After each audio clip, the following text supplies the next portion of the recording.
You really believe in magic? In Chinese black magic. Oh, absolutely. And monsters and ghosts as well, I suppose. And sorcery. Why? Because it's real. It's a pretty amazing planet we live on here. They call it Little China. And a man would have to be some kind of fool to think we're all alone in this universe. It's where Big Trouble was waiting for Jack Burton. My curse will be lifted. You can go off and rule the universe from beyond the grave. Indeed. They told him to go to hell. Don't panic, it's only me, Gracie Law. And that's just where he's going. I'm a reasonable guy, but I've just experienced some very unreasonable things. John Carpenter's Big Trouble in Little China. Now, that really pisses me off to no end.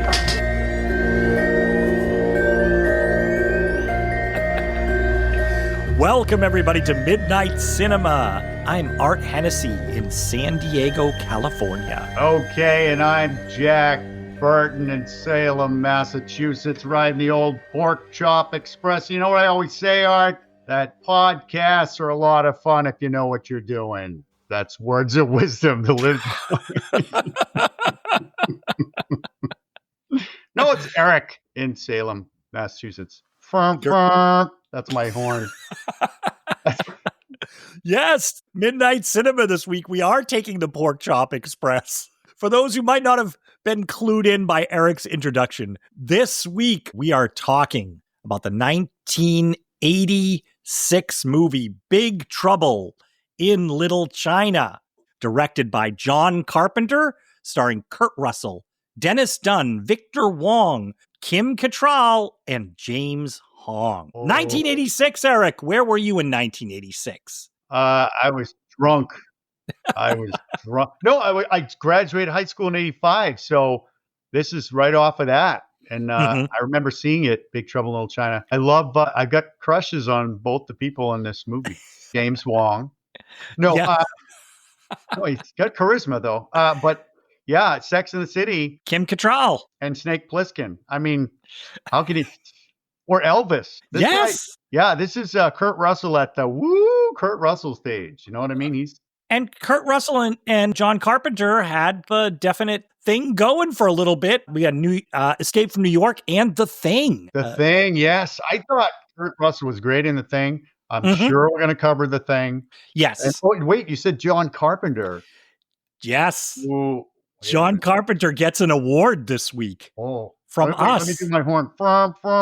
There you go. This is the Pork Chop Express horn. This is the second film we're talking about from John Carpenter. We previously covered The Fog, and this is another John Carpenter movie. I'm sure there'll be many more. I was going to say that I doubt, what has he done, 1,000? And I doubt we'll ever do Escape from New York 2, though.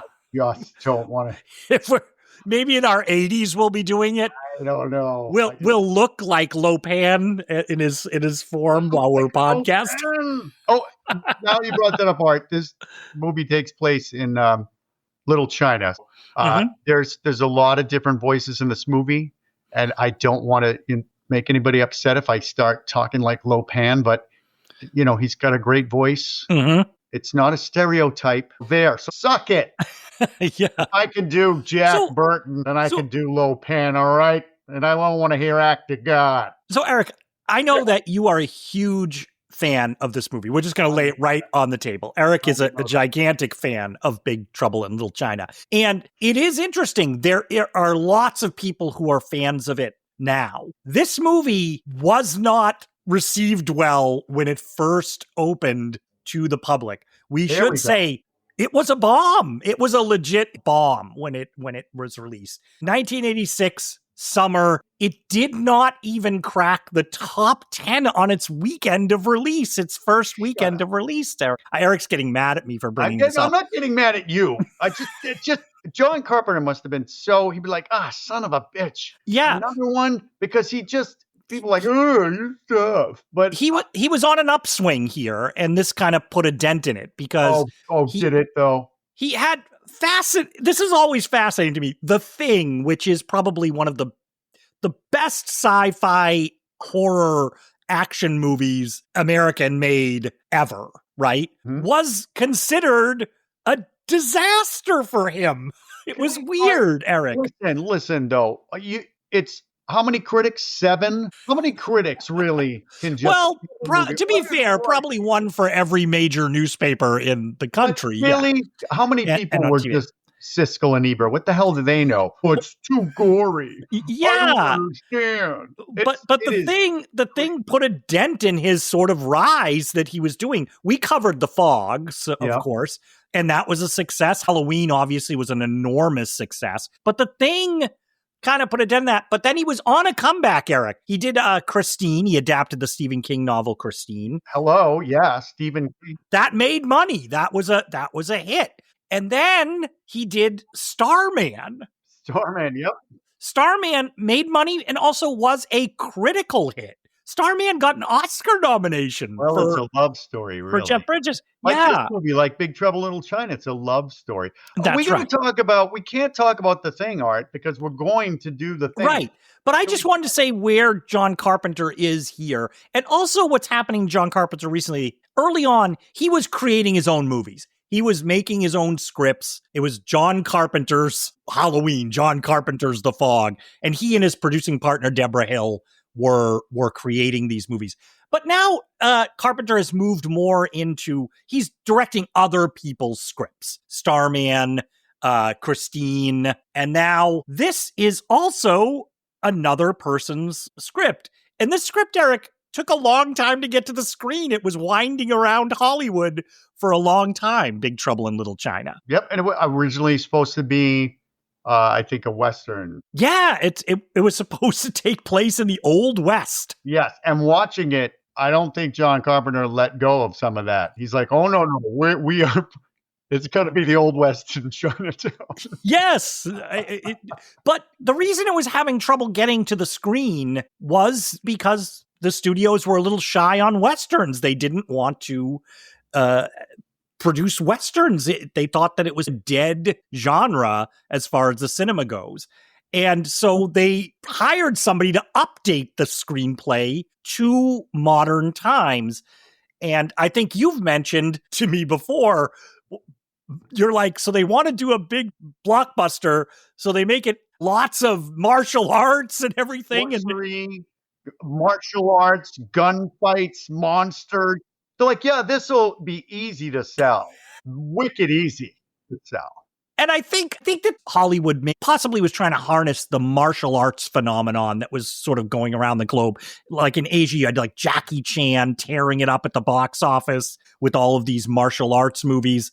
And they were trying to find a way to maybe, how can that work here? How can we get this here? And studios were actually trying to get Jackie Chan into American movies somehow. And he even was floated as one of the leads here. Yeah, I don't know. I think Jackie Chan wouldn't. Watching it now, if you substituted Jackie Chan for the lead, which I feel, the lead, Wang, I think he would have been too, not serious, he'd been too jokey. I mean, let's face it, Jackie Chan's great at some things, but dialogue, acting, not so much. He's like, not that great. Not because he didn't speak English at the time, but because he's not really he's not an actor. But I love this movie, Art. I love China. And I'll point out that Midnight Cinema, this could be a step, because is this a horror movie? I mean, there's monsters in it. There's everything in it. Right. So it is a Midnight Cinema movie. I'm thinking this one, yes, if we had our theater, we'd be showing this Big Trouble in Little China. We've given out the frickin' the tank tops with the samurai and the sun. I agree. We would be programming this. Oh, Erik has on a nice, it's almost like the Wave, and with an octopus underneath. We match. I have an octopus too. Holy crap. And Asian, yeah, mine great. is more Japanese, but it does have the sun on it, and that's as close as I could get. I think I want to look up now, seeing this movie again. I think I want to buy that goddamn Kurt Russell tank top. I'm sure it's available. Maybe a t-shirt. I don't know. Because let's talk about that too. I think you were mentioning the problem was the movie just wasn't sold. I think the public didn't know what they would be getting here. And I think they centered it a lot around Kurt Russell as the main character, Jack Burton, who we're going to talk a lot about in this movie. Jack Burton. I kind of want to talk like this for the whole podcast. You know what I'm saying? But the poster, Eric, the teaser poster for the movie is just Kurt Russell. It's a character poster. Yep. With Kurt Russell standing there in the tank top, right? He looks like a virile think you can imprint on it Indiana Jones or Michael Douglas from Romancing the Stone. One of those characters. Yep. But the tagline is, "Who is Jack Burton?" with a question mark. All right. I know our listeners can't see this, but here's Kurt Russell. Yeah. And wait, here's Kim Cattrall wearing, like, her face is all flush. And that's, it's she wears in the movie, but never wears this shirt with her chest heaving out. What is this movie? What is it? He's got a gun smiling. And so I guess the audiences are like, Eric, the audiences are probably like, you tell us who Jack Burton is. I don't know who Jack Burton is. Like, it's almost like the studios are asking the audience to define this movie or something. Yep. Here's another freaky one. Look at that. That is, what kind of poster is this? I'm sure a picture of it. It doesn't even look like Kurt Russell. It looks like, what's one of the name of the Frog Twins and the Frog Brothers in Lost Boys? It looks like one of the Frog Brothers trying to be Kurt Russell. Yeah, there's I will say, in retrospect, the posters are great because there's just so much going on in them. But I could see an audience being, what am I buying a ticket for? What am I exactly? I don't care. Going to remember when Alien came out? And you're looking at an egg. Ghostbusters, the ghost with a line through it. We went to that. But I will argue with you here, Eric. There's a big difference between a strange, otherworldly looking egg and who is Jack Burton with this guy that I don't. Jack Burton. Who is it? I have to go to the theater. I can't wait till opening night so I can find out who Jack Burton is. But. So I'll ask you then, Eric, as a fan who saw it in the theaters. I saw it in the theaters too when it first came out. Yeah. What were you something you were excited to go in to see? Something you were really looking forward to? It was okay. Yes, because looking at the poster again, I'm trying to recall my '86 self, and I had Kurt Russell's haircut, so that's one thing. Maybe I was like putting myself into the movie thinking, this could be me. I didn't know who Kim Cattrall was, but I was like, oh, what's that? And then there was like a crazy demon looking guy on there. And there was one of the posters had them underwater, like Kurt Russell had a knife in his mouth. Like, what's going on here? I got to see this. And when I heard it was like a monster type of adventure movie, I'm in. I am in. I liked it. I think the average person probably was like, what's going on here? I'm going to listen to Sitchell and Ebert. I don't know what to say. Well, it is strange. And it was a whole genre. Like, I mean, Indiana Jones, these were all going to be coming out around this time. We had a Temple of Doom. Doom, which was a downer, by the way. But we also had just a lot of knockoffs of these types of things. Yep. Even a 3D one, Treasure of the Four Crowns. I remember. What? Treasure of the Four Crowns? That's crazy. Remember that? But you know what? All right, just because I love to screw you up as much as possible. Okay. I have this poster here, and I have my daughter is hiding in the other room, and I'm going to show her this poster and ask her if she would see this movie. Okay. How about that? Oh, sure. Finley, come here. I want you to look at this poster and tell me if you would see this movie. Just look at the poster. Okay.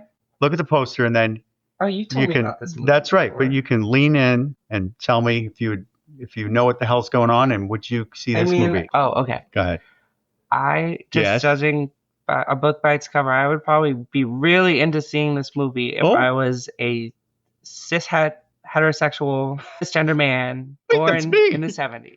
Born in the 70s? All right, get out. Okay, well, all right, so there you go. If you're this male, born in the 70s, you'll love this movie. I guess you and I are gonna. Holy crap! This movie. Yep. So, she just nailed me 100%. Like, damn it. Shoot. Well, But, okay, so yeah, now I saw this movie, and we're gonna go through it. So don't get angry right away, Erik. Don't get angry right away. When I saw this movie at first, I promptly forgot it. I never. So when Big Trouble in Little China over the last, I would say, 10 years started gaining more and more of people going, this is great. It's cult followings. They're showing it at some theaters, like at late night. And drive-in. Imagine seeing it at a drive-in. I was like, I don't even remember anything about that movie, but I saw it in theaters. Just to be clear. Yeah. For the people listening, is you've seen it a total of 3 times. So now I have, yes. Podcast, you saw it a couple times. Yes, I've watched it like 3 times. Yes, and you saw it in the theaters in 1986. Yeah, when it was in theaters, I saw it. Yeah, I was seeing everything at that time, Erik. As you know, you and I, we like movies. Yep. If it was in theater, I was going to the movies and seeing a couple of movies a weekend. This would have been in the summertime. Here's what I'll give you, Art, is that you probably couldn't see this movie a bunch of times because you see so many different kinds of movies. And me, I'm just like adventure, horror. I'm like that. I'm that kind of guy. I once said that I was an adventure whore. That's not appropriate. So I can understand why maybe you've only seen it 3 times. Me, I can't tell you how many times I've seen it because I don't know. And John Carpenter must be, by this time, as he goes on later, the director, he's like, yeah, the movie sucks now, but people are going to love it in 10 years. That's his MO. He's like, you know what? I don't care. Sucks now, but they're going to be begging to take down those reviews, the negative reviews. The Thing. Give me a break. Wait, before just want to put in your head, there's a possibility Midnight Cinema. Tell me what you guys think, the listeners. Midnight Cinema, just talking about John Carpenter the whole time. Because apparently we got a thing for Johnny. There's a lot of his films on here as I look at his filmography preparing for these, going like, okay, these are going to definitely come up in the future. But let's get back to Big Trouble in Little China. Big Trouble in Little China. So John Carpenter tapped to direct, and we should say out front, one of the things they went into a little worried about, and I think they handled really well, I'm going to say, in this movie they tried, is there were some movies like, one was Year of the Dragon, I guess, was a movie that had come out. Yeah, and it was a Mickey Rourke movie, I think. And people did not like, there's very stereotypical Asian representation going on. Even if you think about like 16 Candles and there's just a lot. See, I can do one part. All I can do is like, dong. Yeah. It's my automobile. My gosh. So there's a lot of that. I blame Mickey Rooney. And there's a lot of that. So I think approaching this film, they were aware of that and trying to make it. First of all, we should say for a 1986 movie, there's a lot of Asian representation in this movie. And they're real characters. All right. I think there's 3 white people in this. That's it. And they're all unique characters. And as Erik kind of pointed out earlier, they're people. They're whole characters, all of them, even the minor characters. What's the guy's name that plays Lo Pan, the actor? James Hong. We've seen him in lots of stuff. Yeah. He's great. Yeah, he was even in, as far as people might know him recently from Everything Everywhere All at Once. He was in that. And that's his voice. Yeah. That's his voice. He's not putting on a thing there. Yeah, James Hong. Victor Wong, also you'll know from lots and lots of movies. And Victor Wong will go into it, who plays sort of a mystic character here, who knows a lot. He's another John Carpenter favorite. You're going to see him again in Prince of Darkness. He played the professor. With his eye. Well, I'll get into his eye later when we. So, Art, we're on a ride here. This is going to be a 7-hour podcast. So we should. In trouble. Let's get into it, Erik. Let's get into it. This movie starts. This big action movie, Erik, starts with a lawyer talking to somebody. Yeah, well, you make it sound like it's freaking Legal Eagles, but it's very moody. It looks like a detective movie because one guy has got the blind lines across his face. The lighting is incredible, and you're like, "Ooh, what's this?" Yes. Yeah. But this is an added scene well after the fact. This scene was inserted because we're going to talk about this. Why are you laughing? Well, Kurt Russell's character, Jack Burton, who we've already addressed, who is Jack Burton. Jack Burton. He is a very unique type of character. And the movie, it's kind of, the studio was a little concerned about the audience going to see this movie that they had shown Jack Burton, like you pointed out, in these big poses and everything. And then he's kind of a side character in a way. He sort of witnesses a lot of the action in this movie. And so they wanted to make sure the audience thinks of him a certain way. Yep. So they literally had John Carpenter add this scene that we're about to talk about to the beginning of the movie. John Carpenter's never added scenes to his movies before. Right. So I think that's a very interesting thing. Making movies, do short films and stuff. You can't add another scene. You can't shoot it and then go, oh, you know what? What we really need is, you just go, oh, too late. Wouldn't that have been good? So I think the luxury of adding stuff is good. And I like this opening scene because it gives you a taste, which I have. It gives you a taste of what you're going to see, which is basically you get Chinese black magic, you got monsters, ghosts, and sorcery. And this guy's telling you that this guy named Egg Shen, which I love this name. I actually call a friend of mine Egg Shen. That's not even his name. And he's Polish, but his name sounded like Egg Shen. So I'm like, hey, Egg Shen. Love that name. So we talk about the scene, though. Go. Yeah, but it's a lawyer, a defense lawyer. Yeah. And this character, Egg Shen, is in the defense lawyer's office. And the defense lawyer is saying, half a block of green flames, all this destruction, all this everything. You're in big trouble, Mr. Shen. Yeah. Like, if you could just tell us something about Jack Burton. Leave Jack Burton alone. Yes. Yeah. And this guy is grizzled. He's this actor. He's got, ever since we've seen him on film, he's got one eye that just he's like Popeye. He's got one closed eye almost all the time. He's like, What I love is he goes, what do you do? He goes, I have a tour bus for tourists. So we learn he's a tour guide, but also he brings in, as Erik said, he starts to bring in, there's magic behind this. There's sorcery. And the defense attorney is like, how can I trust any of that? Egg Shen says, because it's true. Yeah. And then he demonstrates it. He does a little thing with his hands, and we see sort of lightning between his hands. So I think you're right, Erik. It's not a bad scene to insert at the beginning, but I think it is the studio saying, let's insert something that prepares the audience, gets them in the idea of all this stuff that's going to be coming at them as they go into this movie. And for a guy straight out of high school, I'm giddy because I'm watching this guy do electricity, lightning in between his hands, like one of those balls, what do you call that ball? The ball. And then he's telling us monsters, ghosts, and sorcery.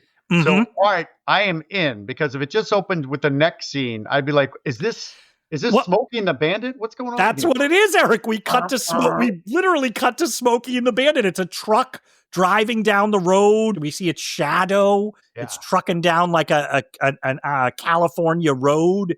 And we inside is Jack Burton.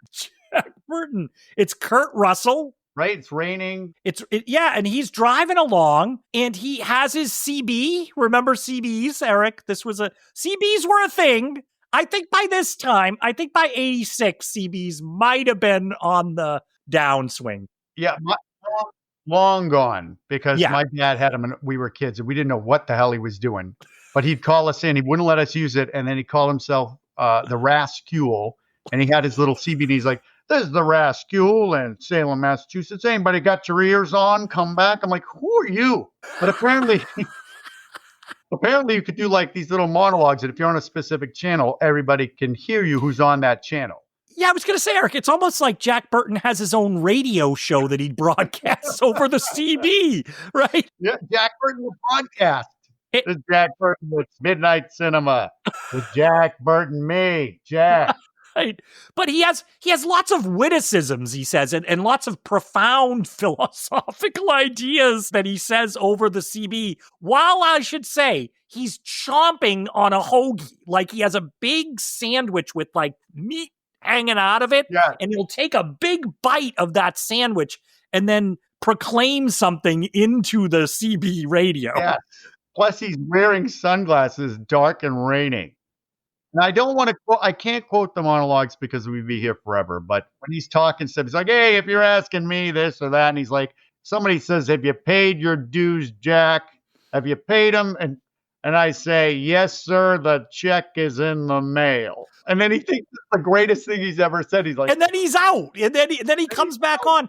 And we should say his truck, he calls, it's stenciled on the side, the Pork Chop Express. So when he's doing his radio show, Erik and I are like, this is Art in San Diego and Erik in Salem. He's like, this is Jack Burton on the Pork Chop Express. Pork Chop Express. Because apparently he delivers pigs. And then his truck starts pulling into the city. It's a lot of production value here. It's raining. And it's like a market. It's this Chinatown marketplace. His truck is coming in with the headlights. And as he's coming in, the last little monologue he has, Erik, did you notice? It's people say is there life out there, but I say the idea that we're on this planet by ourselves and nothing strange is going on. You got to be crazy to think something like that. Yeah, that we're all alone on this planet. Yeah, like I like that because it kind of, He's going to enter, and we're entering with him into this movie where we're going to get a lot of stuff that we're probably not expecting. Ladies and gentlemen, Art Hennessy as Jack Burton. You should have done your... Oh, I'd love to see you do scary monologues as Jack Burton. So the 80s music, it's the only thing that makes you go, up.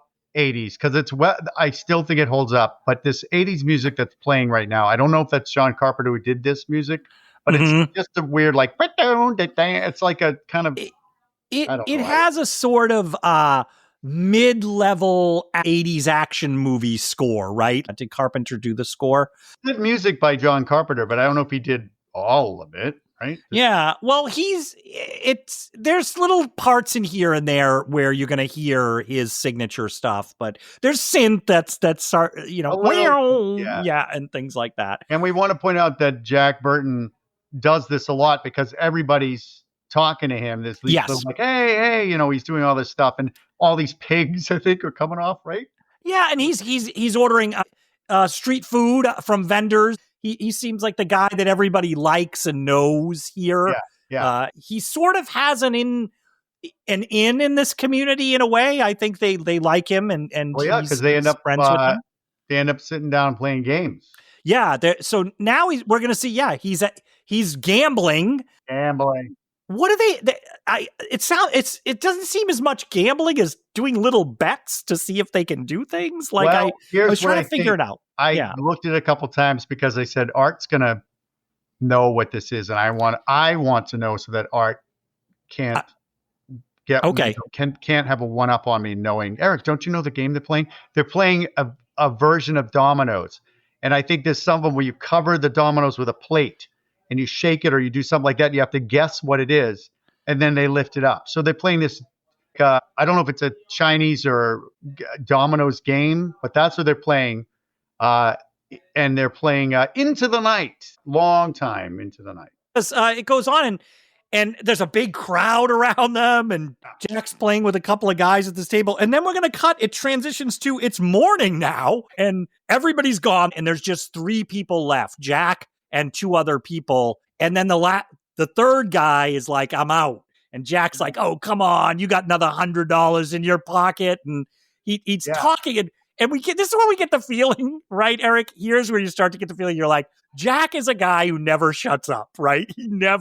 He's a motor mouth. He just keeps talking. And he's never wrong. And he loves it when people, like if he's winning, he's going to let's hold it over. He's going to win again, I guess. But then he has a resignation too, Erik, is like, yeah, but I'll bet if I came back, you guys would take it all back on me. And like, and but he's won a lot. So now it's him and one other guy left. He's got a hat on. His name is Wang. Yeah. And we're getting from the dialogue that Wang owns a restaurant. Mm-hmm. So he's well-to-do. But Jack has the upper hand. Jack's got $1,000, is holding $1,000 right now. When you saw Wang and he's wearing a fedora, when you saw him for the first time, Art, did you think that he was like a bad guy or a gangster type? Yeah, I didn't know. So first time watching this even recently, because I had kind of forgot about the movie. I did not know. I was like, is he going to be a guy that betrays him? Is he going to be... I didn't know. Because when I thought he was maybe some kind of a black market guy. And Jack realized that when he starts threatening him because he's losing. Yeah, well, what he wants to get even. This guy Wang really wants to get the money, have a chance to get his money back. But Jack is gonna, you know what? I'm gonna take my winnings. But Wang convinces him one last bet, nothing or double, which I guess is double or nothing. Nothing or double. That's the way he says it. And Art, just so you know, there's so many great lines in this movie. Maybe that's why I liked it in Big Trouble in Little China, because I have so many quotes. And you're not going to stop me from saying them. So one of the quotes that I like in this when Wang gets mad is Jack Burton goes, "I thought we were friends, racial differences notwithstanding." Yeah, but I do want to point out this interesting thing that he adds on there, Eric, in his dialogue. Is we're just two Californians. Yeah. Just two Californians. Having a game. Yeah, having a game. So many great lines. And he delivers them with this like John Wayne smirk all the time. He's like, come on. Yeah. So I like this guy already. Well, here's the bet though. So Wang says he puts it on a bottle down and he takes out, he has a machete, a small machete type of thing, like a knife. A small machete like that matters. Well, it's not it's not like he pulls out a gigantic machete. It's like, how do you know the size of a machete, Art? I've used a machete. How did you judge the size of this machete? Is there an app? It's a machete app. By Art Hennessy. Yeah. Some guys have smaller machetes than other guys, Eric. That's all. Apparently. Oh, small machete. Ooh. You know what they say. You know what they say, Eric. The small machete. Big chop. What? No. So he pulls out the machete, puts a bottle down, and he says, I'll bet you I can cut this bottle in half with this machete. Which, if you think about, that sounds like it's almost impossible. Yeah, you'd think it would shatter or something. Yeah. But Jack Burton doesn't trust it, and so doesn't trust this guy, and so he says, okay, he switches the bottles out. He says, try this my bottle. Yeah, not that bottle, this bottle. So when he's drinking, he puts it out. Yeah. And so Wang seems really confident, and he takes a whack, but the bottle, it doesn't shatter. It kind of scooches out from under the machete and pops across the table like a bullet. Yes. But Jack Burton grabs it just right out, catches it. Just boom. Catches it without even looking, he just catches it. Yeah. And we got to file that away for later. We got to file this away too, because he goes, it's all in the reflexes. That's right. He says all in the reflexes. Yeah. And my first time through, even when the movie got to that point, I didn't quite connect that. It's the second time through I enjoyed this scene is going to be important for something we see later on. But so Wang's lost. So he owes Jack this money, and Jack's going to stay close to him because he doesn't trust anybody, right? Jack is kind of a person who doesn't trust anybody. Yes. This is good. I think these guys are friends. They've been friends a long time. They probably do a lot of business together. But he doesn't trust him, especially when he says, oh, I don't have the money on me. I'll get it. But first, you got to help me out. We need to go to the airport and pick up my fiance. You get in the old Pork Chop Express. Yeah. Get in. I'm driving. Right. So now they're off. They're heading to the airport. And while they're driving there, this is where Wang starts to... Jack notices Wang's a little distracted and a little anxious and desperate and with the money problems. And then Wang reveals why today is so nerve-wracking for him. Yeah. And let's point out that Wang he's a handsome young man. He doesn't look like he's got any particular skills or anything like that. But so let's point that out. Yeah. And he needs to pick up his fiance because they met a long time ago. He hasn't seen her in 5 years. Yeah, well, he came to America and he worked and built this restaurant. And I love it. He's like, I know you think I'm a tough guy. I'm like, wait, what? Doesn't seem. Yeah, you're right, Erik. That is a kind of a strange line. Like but tough. Burton, he's a thick-looking guy. But we should point out Burton's reaction, Kurt Russell's reaction shots to Wang telling all this, I thought were just very odd. He's like, at one point he's sort of yawning, and then at another point he's sort of looking at him like, oh God, you fallen for this woman. It's all. But then he's also kind of a friend. It's hard to describe. I think Jack Burton has a loyalty to him, even though he doesn't trust anybody. He's kind of loyal to people in certain regards, but he's also kind of out for himself. It's a very. He is a loner. Yes. You and me, he didn't settle down. He doesn't trust anybody. Like you and me, we're loners. Yeah. and Wang introduces this idea. He says, I'm so flustered, and that's why I couldn't cut the bottle. Yeah, a little spiritual. He's like, my mind and my spirit are going north and south. You're like, ooh, a little mysticism. What's going on? Yeah. I do want to point out he shows the photo of his fiance, and he says, she has green eyes, like creamy jade. Like, stuck on me, like creamy jade. Yeah, he shows the picture. It's a very, very beautiful woman that they're going to be going to pick up. At the airport, they get to the airport. Throwback for us, Erik. Remember the airport? Everybody could just crowd around waiting for everybody to come out on an international flight. Yeah, something changed there. Yeah. You just basically bring whatever you want into the airport and patiently wait for you to come out and you can run right off. Yeah, it's crazy. So they're waiting. So Jack and Wang are waiting in the crowd, and then Jack looks over and he sees Kim Cattrall is waiting. Looks like she's waiting for somebody as well, and Jack's kind of like, look at her. Like, Wang is like, oh, there she is. She's green eyes, and he's like, yeah, I see him. He goes, not that one, this one. So apparently Kim Cattrall also has green eyes. Fun fact, little trivia. Neither of those two have green eyes. Yeah. They look good. Yeah. But so Kurt Russell is like, well, I'm going to go over and talk to her.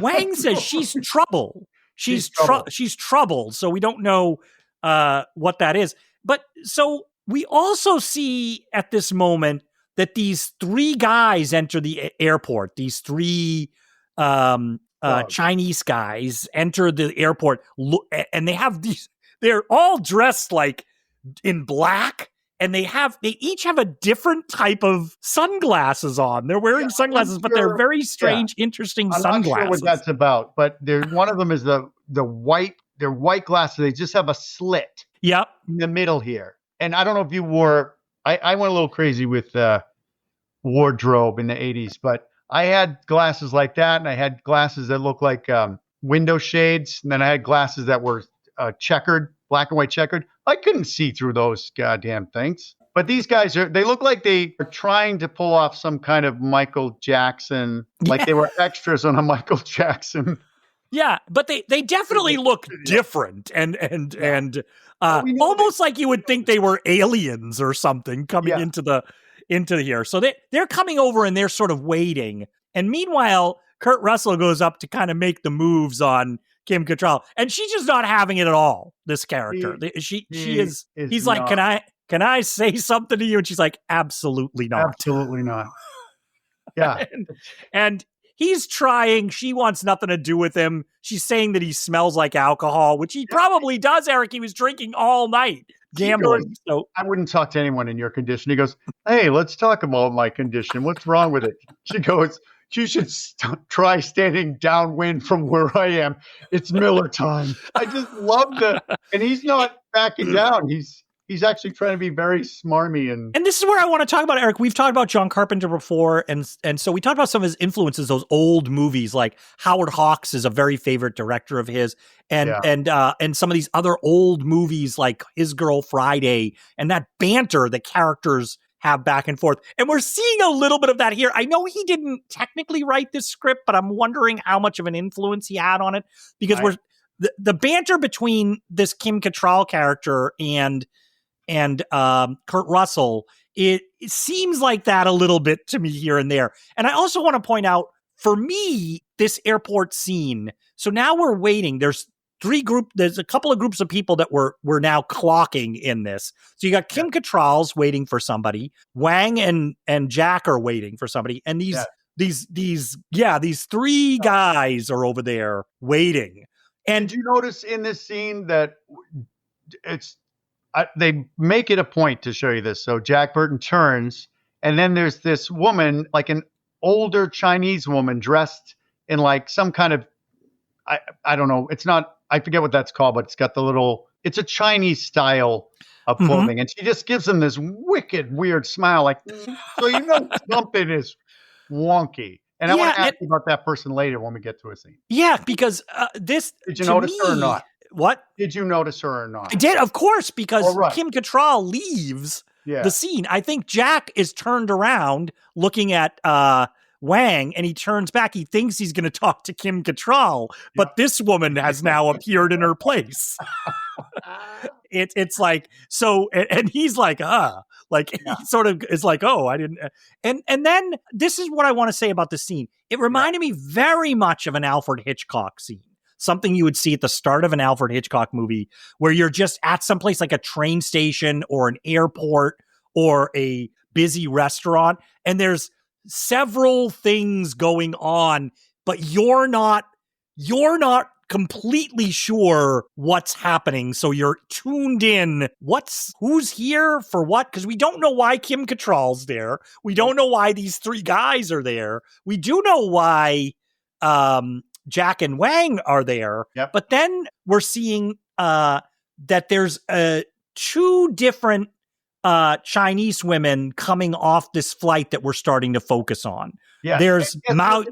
The Chinese, young Chinese girl that's coming out. She's probably, I don't know, 18, 16. Yeah. Her name's Tara. Tara, yeah. We don't know that yet. We don't know that she's named Tara yet. Now that this woman coming from China is named Tara. Yes. I'm like, okay, all right. What? So we're seeing her, and then we're seeing Mao Yin, where this woman that was in Wang's photo. So we're seeing them. They're getting off, and so everybody's waiting. And then when Tara, now we learn Tara comes through the gate. What? Just know we are going to mess up so many names. Okay, we are going to be. I'm ready. So yeah, we're going to call her Mao Yin. Not why is that not her name? Oh, no, it is for us, because I was listening to her. I'm like, I can't keep doing that little wah. There's like a meow yin. I'm like, meow yin. Yeah. Meow yin. Okay. Sure. Let's try to do it correctly. Let's try to do it what they said. Meow yin. So meow yin, but Tara comes out first, this other woman. Tara. And Kim Cattrall yells. That's where we learn her name. She says, Tara. Tara. We're like, Tara. I think the pronunciation is Tara. Oh so yeah, there's a lot of names in this movie. Now, this is where we see those three guys start moving, and Wang introduces, he says they are the Lords of Death. And so they're moving towards the people getting off the plane. And so it gets a little confusing here, I will say, the first time you're watching it. Who are they moving towards? Are they moving towards Miao Yin, or are they moving towards Tara? We're not sure what's happening. And so Wang and Jack are trying to move, and Kim Cattrall's trying to move. Everything's happening at the same time, right? Including the John Carpenter music now kicking in. We know something's not right. He's got synth music kicking in. So it's a crowd. Everybody's moving through a crowd. And then, so correct me if I'm wrong, Eric, but I will the Lords of Death, these three guys, one of them grabs Tara. Correct. And starts to manhandle Tara. Yeah. So Jack Burton's going to step in. He's not taking that. He's not. Yeah. No, hey, right? Yeah. And the guy turns around and pulls. I love this. Pulls out like a butterfly knife. Yep. And Jack Burton. This is where I'm starting with first time watching through. I'm starting to get on Jack Burton liking this guy. His expression. He goes, "What?" Yeah. Just like a simple like, "What?" And then he goes, "Where'd you get that?" Yeah. He's just really surprised. And then it's not switchblades. It's like he has two things and he's going. Yeah. It's like nunchucks at the airport. At the airport, we should point out.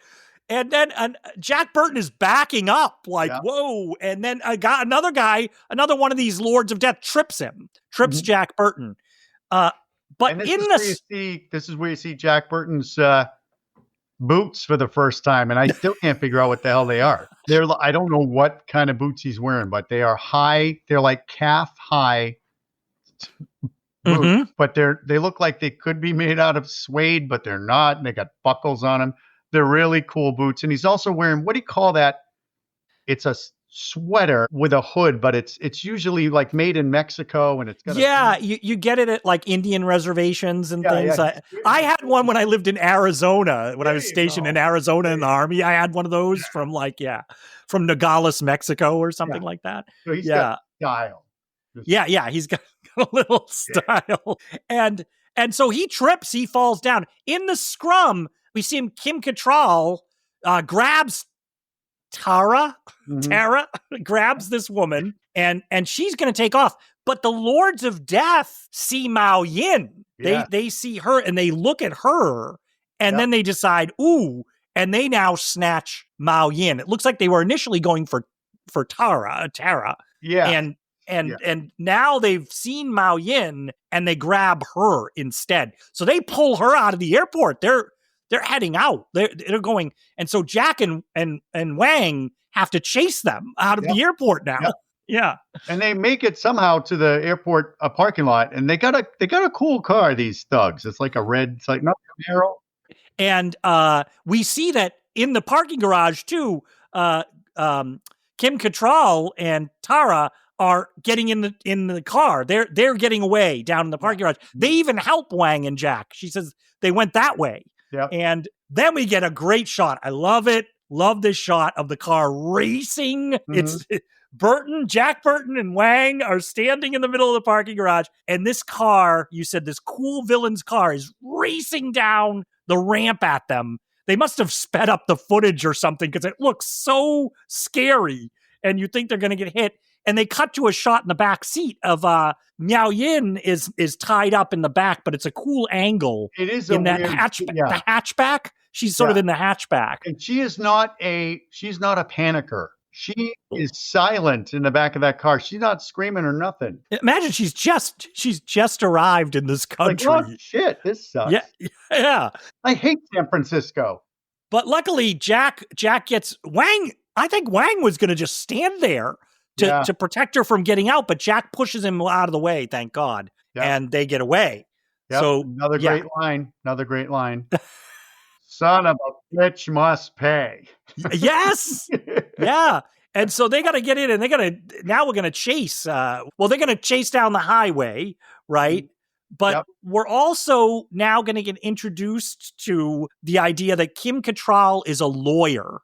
That's Wang says, That woman down there, she's a lawyer. She's bad news. He says she's bad news. Don't go. That's what he kind of said in the airport too. Yeah, bad news. She's bad news. Don't go near her. Yeah. But then we're gonna suddenly cut, and we're gonna see the guy we saw at the beginning of the movie, Egg. Yeah, and he's driving a tour bus, like he told us. We get to see his tour bus. Know what the name of the tour company is? I didn't catch it, Erik. Oh, so sad. And this is the correct pronunciation, just so you know. It's Egg Foo Young Tours. It is Egg Foo Young Tours. And it's one of those buses that looks like could have been the Magic School bus. You don't know what kind of, it's a beaten down fun bus. And what I love is he's got his microphone hanging in front of him while he's driving, giving people a tour of Chinatown. Yeah, he's giving California history, right? Yes, and he's telling us how the Chinese worked on the railroads. They got to California And they used all their money to sort of settle and build this community, Chinatown. Yeah, well, he says to settle this beautiful Chinatown you see outside your window on this fine, warm day. He just does this thing at the end. Yeah, he has this tone that he has telling everybody this history. And this is important, though. This is important because he's giving this history to these people on the bus. And we should remember that because he's going to be giving us more history as this movie. He is sort of our tour guide. He is sort of our tour guide. Yeah. Yes. And so now, but he's about to run into the Pork Chop Express. Jack Burton's truck is coming up the street, right at the Egg Foo Young tour bus. Yep, and I feel like we need to point this out because he's since then detached the cab. It's just the cab.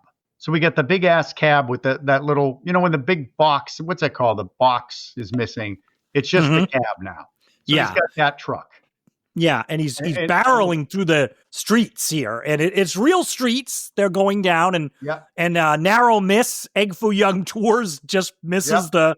And I wanted to find out the Pork Chop Express, like in Cantonese. I couldn't. It just says in Cantonese. I'm like, come on! But he must have been like, "You stupid son of a bitch! What are you doing?" I mean, and like so everybody's over 70 on the bus. So the truck. Our truck is barreling through the streets. And like I said, this looks like it's filmed on location in real streets at first. And it's taken some corners, Erik, with the smoke coming off the tires. One of them, I got scared for the businesses on either side of the street because I thought the truck was going to take out one of the buildings on the corner. And then they cut down an alley because Wang is telling him sort of where to go. And they cut down an alley and they start to move down this alley, Erik. And then we're gonna transfer, right? We're gonna move. It doesn't look really like actual locations anymore. We're moving into it looks more like sets on a soundstage.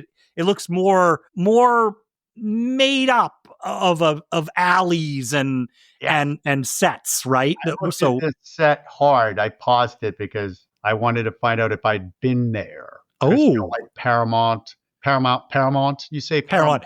No, it's Paramount Studios, and then Universal. I was trying to think. Oh, is this one of those? Did they use the backwater or not? But it's definite. But it makes you feel like this is kind of mysterious and otherworldly. You're going into you're piercing the veil. You're going into now a different world. Like that's what the feeling is. So his truck is very big in these alleys. Like they show an overhead shot and it's barely making it down the alleys. And now you're seeing like people in windows and out on porches, like a woman with a weird.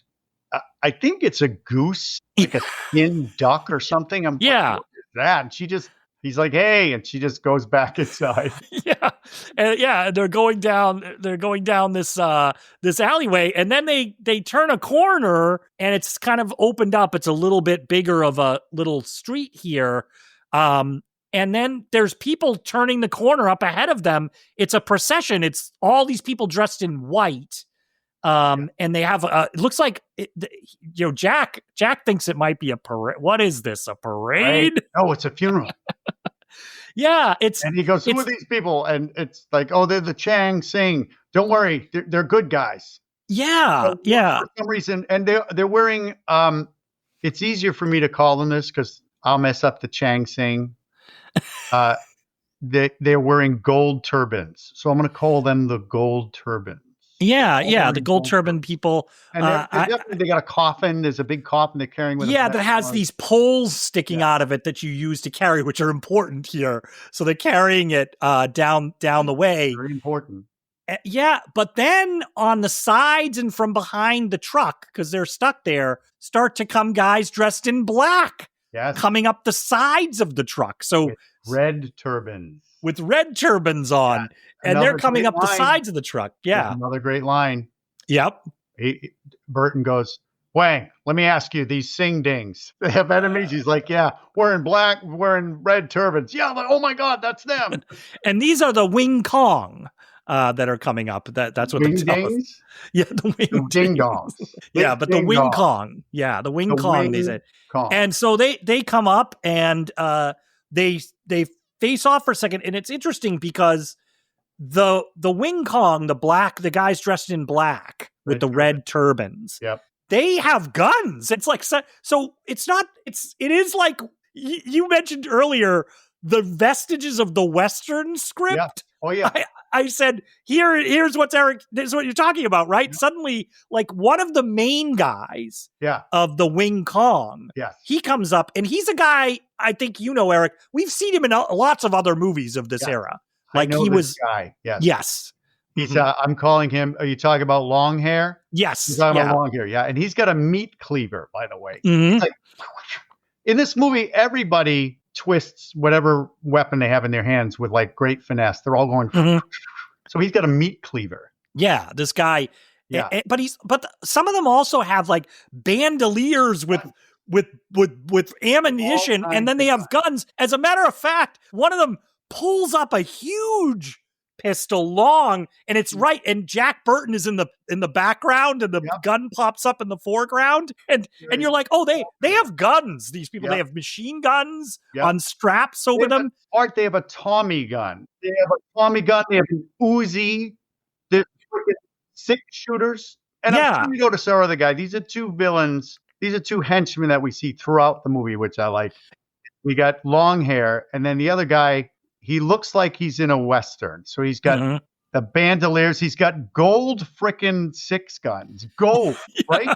And then, so I'm calling him Mustache Man. Okay. Mustache so we got long hair and Mustache Man. Yeah. And so this is very much, Erik, this is a Western scenario. You got Jack Burton comes into town. His friend has to pick up his bride. Suddenly they're embroiled in, it looks like 2 Western outlaw gangs or something. And they've wandered into the middle of it. You would think like, even like some of the Clint Eastwood movies, like, those Man with No Name movies, where he's wandering into town and there's 2 warring factions. And so very much this is what we're seeing. And then they're shooting. It's a shootout. The red turbans unload on They unload. The mustache guy, he's great. He's like, and then he starts shooting at everybody. They're mowing down the poor. Yeah, the Chang Sing, they don't have guns from what I can tell, right? Do they not have them? Not yet. Yeah. But then, like I said, every kind of weapon imaginable that you can fire is there. And on the gold turban side, one of them has one of those short an Uzi, right? It's like it's big with. I had a squirt gun version of that, and he's just like, they start mowing each other down. I guess they run out of ammo. Well, it turns into they're just standing off now. Yes, like they're sort of just standing off. This is where, Art, if you're a featured background performer, you're like, please, please, please give me that close up. And John Carpenter delivers, because I don't know what, at least 7 people, maybe more, get close ups. And they're all like, And Wang, and so in the cab of the truck, Jack Burton's kind of like, what the hell is going on? And Wang's like, it's a Chinese standoff. The Chinese standoff. Very different than a regular standoff. Than a Western standoff or a Mexican standoff, I guess. Yeah, right? I guess. Yeah. And it's a standoff, but yeah. Yeah. Oh, no. And so, like you said, Erik, waiting, building up the tension, close-ups, showing overheads of the 2 gangs separated. And so now they just charge at each other. It's a charge and they clash into each other. And then it's a martial arts extravaganza fight. And I should mention, when I was doing a little research about the movie, this particular fight scene, it's so engaging and there's lots of elements to it. They only had like 10 days, I think, to choreograph, rehearse, and shoot this massive scene that we're going to see here with a lot of stuff going on. Yeah, it's a lot. And long hair is got a razor type of weapon, and he takes one guy and he goes and just, there's no blood, but I'm like, what is he doing? And the guy's going, all sorts of stuff like that. People getting thrown into, that kick where you kick into a window or a wall and your foot Yeah. stays there. A lot of that flipping, throwing. Well, there's one interesting little thing on the side. They're fighting near a window, and he breaks the window, and then the other guy throws the guy through the window. Then that guy pops back into the street through another window. He jumps out and smashes through another window to come back into the fight. So it's like 3 times through the window. And then there's one that I remember where a guy tries to hit somebody with a board, and he grabs the board, loops it around the guy's head, and then smacks the guy with the board and breaks it over his head. And then another guy, his arm is up to the side and it breaks in like 4 places. Like they break it. Yeah. There's like really like short hits. Yeah. And of course, you're talking about those things that they had in the underneath the coffin. They're using these things. The sticks, the poles, Yeah, and the gold turbans are starting to kick ass now. That's right. They're like snapping sticks into people's faces. Now, there is some confusion here, I have to say, and watching it a couple of times now, my confusion on my first watch is justified because there are shots, Eric, where you have guys in black fighting guys in black. Like it's like, do you see what I mean? I don't know if you have an explanation for that or if that's this is why they had the turbans, because the guys wearing white were only wearing white for the funeral procession. Yeah. And these guys wearing black, almost all of them are wearing black. But then when the white guys in white with the turbans need help, then all these other guys are coming out and they're all wearing white, but they are wearing the turbans. So I think John Carpenter was like, okay. Yeah. Okay. Yeah. Because so you see where my confusion, the first time you watch it, I'm like, wait, are they on the same side? Who are these people? Because I started to, and so on my subsequent watches, I was like, yeah, they're fighting, but I didn't notice the turbans like you did. Well, because I thought, oh, how can I keep track of this? It's the red and the gold. And also John Carpenter is really good at letting you know who's winning because he shows people dropping like, they're wearing, they're wearing red now. Yeah. So that the guys are winning. Yeah. And then it's, so they're winning, but then we're going to get interrupted. Yes, we start to see they're giving each other signals. That's what you just said. Did you look that up? Because I certainly didn't. I didn't look up what that's. They're doing like what we would determine as you're a loser, but this is like good job, we're winning. The guys in the gold turbans, the white dress guys are flashing each other this symbol, which we're going to have to remember because that's going to come back. Yeah, and those of you not seeing it, obviously, would be it's your thumb and your pinky, your pointer finger. Yeah. Like, hey. And they kind of flash it to each other whenever they're doing a good job. Yeah. And but they're getting the better of them, but then it's going to get interrupted. Yeah.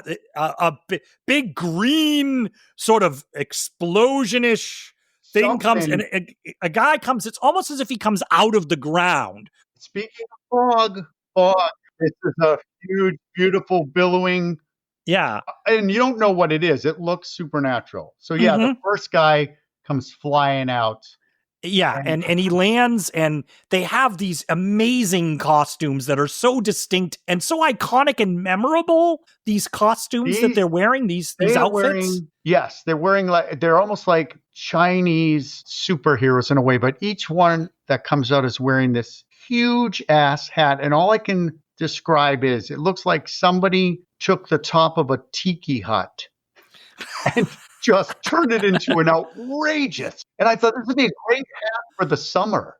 And what we should say is even if their head is level, you cannot see their face. You can only see just like their mouth underneath it. Yeah. But then if they turn their head up, you can see their faces, which they do.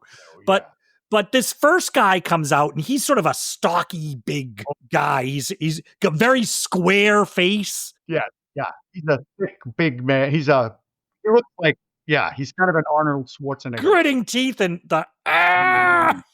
he just like kind of, and so he comes out and you're like, who is this guy? But then all of a sudden it starts to rain. We get rain coming and then another guy appears. He sort of flies in. Yeah, he floats down like. Yeah. With the rain, he sort of floats down. Yeah. And he tilts his head back too, so we get to see his. This look on it, like he goes, Yeah. Yeah, he's like back. Like it's a very martial arts movie kind of John look. Carpenter said, I want you to make a face like someone's pinching your ass, but you don't want to react verbally. That's what it looked like to me. But you're so intrigued. And then another guy comes down in the same outfit, and it's a lightning bolt comes down and it's shimmering, and this guy kind of floats down, slides down on the lightning. He sort of descends on the lightning bolt. It's a really good effect. And then he's got lightning all around him, and he's kind of shooting it out. And then he lifts his hat, and his eyes, lightning is kind of going through his eyes and around his eyes. Yes, it's this blue. It's that. I love this. I think I've used this effect. My kid does a lot of visual effects for me. And he's like, Dad, I've done this effect. But it's that lightning that, it's blue. And he's wearing, I'll point out, he's wearing some kind of weird shiny armor. It's hard to tell these two apart. I'll have you know. Lightning and the lightning guy and the rain guy, you mean? I guess it's lightning, rain, and thunder. And rain That's right. has long hair, and lightning has got the shiny. Yeah. Yeah. Because they're built the same. I sound racist right now. No, it was hard for me because they got the thing shrouding. I love those hats, man. I want to go on Etsy and see if there's any. It's really amazing. But they're standing there. Yeah. And so I think a mix of the groups, right? The two groups that we just saw fighting each other are looking at these guys, and they're like, oh my God. Yeah. And they unload on them. They shoot all the weapons on them, but it doesn't. I want to point out that it's the guys in the red, with the red turbans aren't shooting right now. Oh yeah. It's only the white guy. It's only the gold turban. Chang Shin. The Chang Shin. Yeah, they're the only ones. Yeah.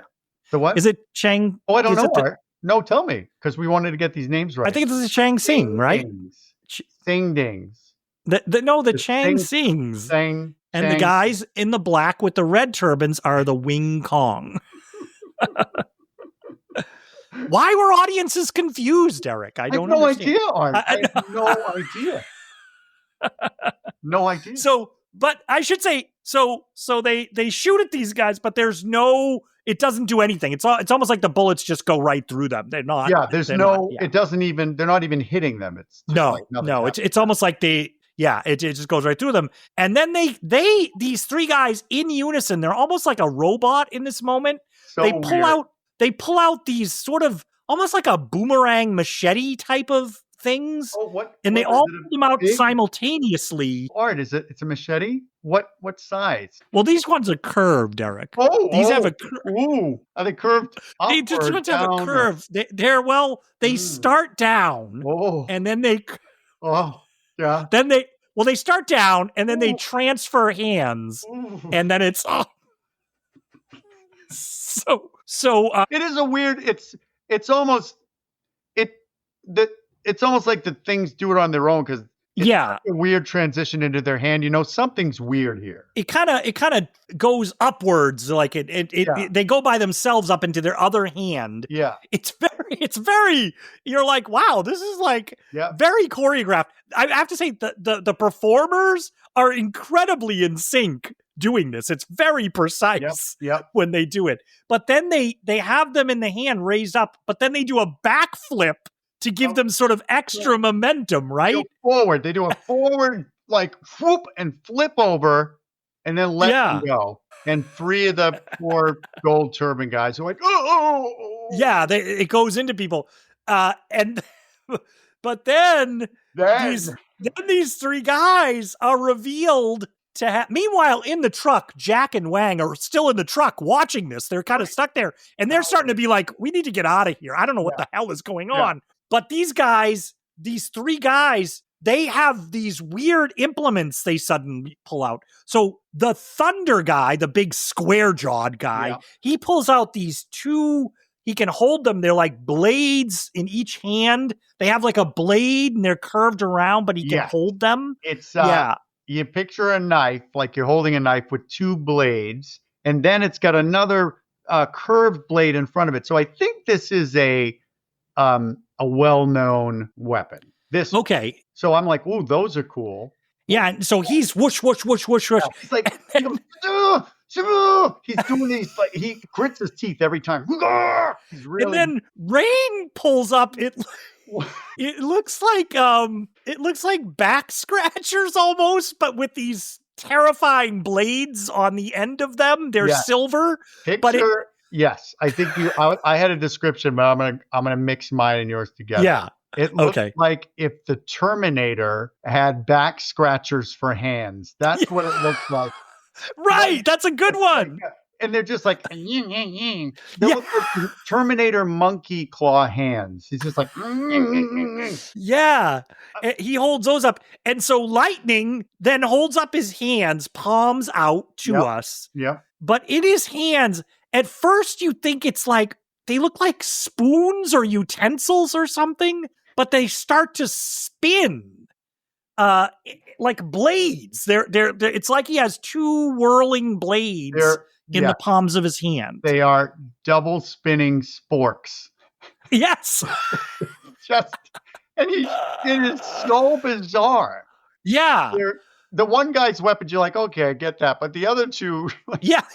I don't know. They were really, I mean, they look good, but you're like, okay, this is I think the weird. point here is like, these people are obviously some kind of supernatural beings with bizarre weapons. And then they start advancing. They start advancing, and that's it. Jack's going to get out of there. He starts the truck up, and he's going, and two of them go off to the side, and then I think it's Rain or something leaps up and sort of flips over the truck. And they're looking as he flips over the truck. So Wang and Kurt Russell are like, oh my God. But then when they look back down, suddenly in front of them, there's this strange guy who's really tall standing in front of the truck. Yeah, let's describe this guy, Art. Yeah. An amazing hat, right? It's a black, it looks like some version of a Pope's hat, right? But it's very China. It's got a lot of feel of like that. And then it's a red robe, and then he's got wicked eye makeup on, like, what's his name? Alice Cooper. He's got a mustache. He's got like a, right? Yeah. Doesn't he have it like a, Yes. And he's in robes. Driving. And he's got his finger up as if he's beckoning them to come and run him over. But he doesn't do it like it's a menacing. He just does this thing. He's like, smiling. Yes, he's smiling.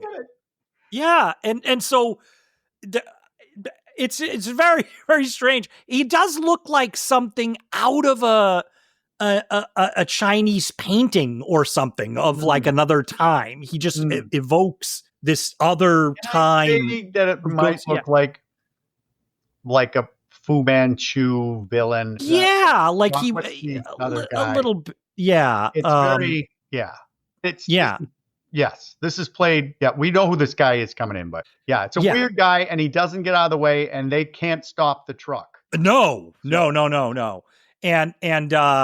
And so I think at this point, Wang is like, it's Lo Pan. He says it's Lo Pan. Lo Pan. Right? Is it? Do they say Lo Pan or Lo Pan? They say a bon pan. They say milieu. It's Lo Pan. Yeah. Lo Pan. I try to say it one word, Lo Pan. He says that. He says Lo Pan. I think it was Lo and Pan. So but the truck is going to drive over him, but it really drives through him. It knocks him. Down and truck. Yeah, so you think Jack Burton has run him over. Oh, he's dead. Yeah, right. But they get out of the truck, and he's now behind the truck. It like as if nothing has happened. Yep. And he shoots. His eyes shoot like a laser, like a beam comes out of his eyes into Jack Burton's eyes, like right into Jack Burton's eyes, and then he opens up his mouth. And another beam of light comes out of the mouth. And so when Jack gets hit in the eyes, he's like, oh my God. If you're thinking that this movie's not bizarre, now you're thinking to yourself, what is going on?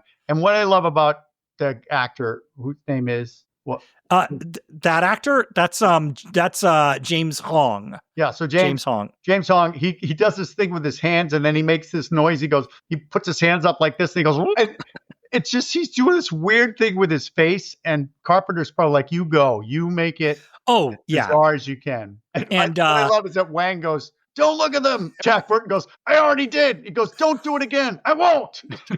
Yeah, I like that dialogue. "I won't." "Don't do it again." "I won't."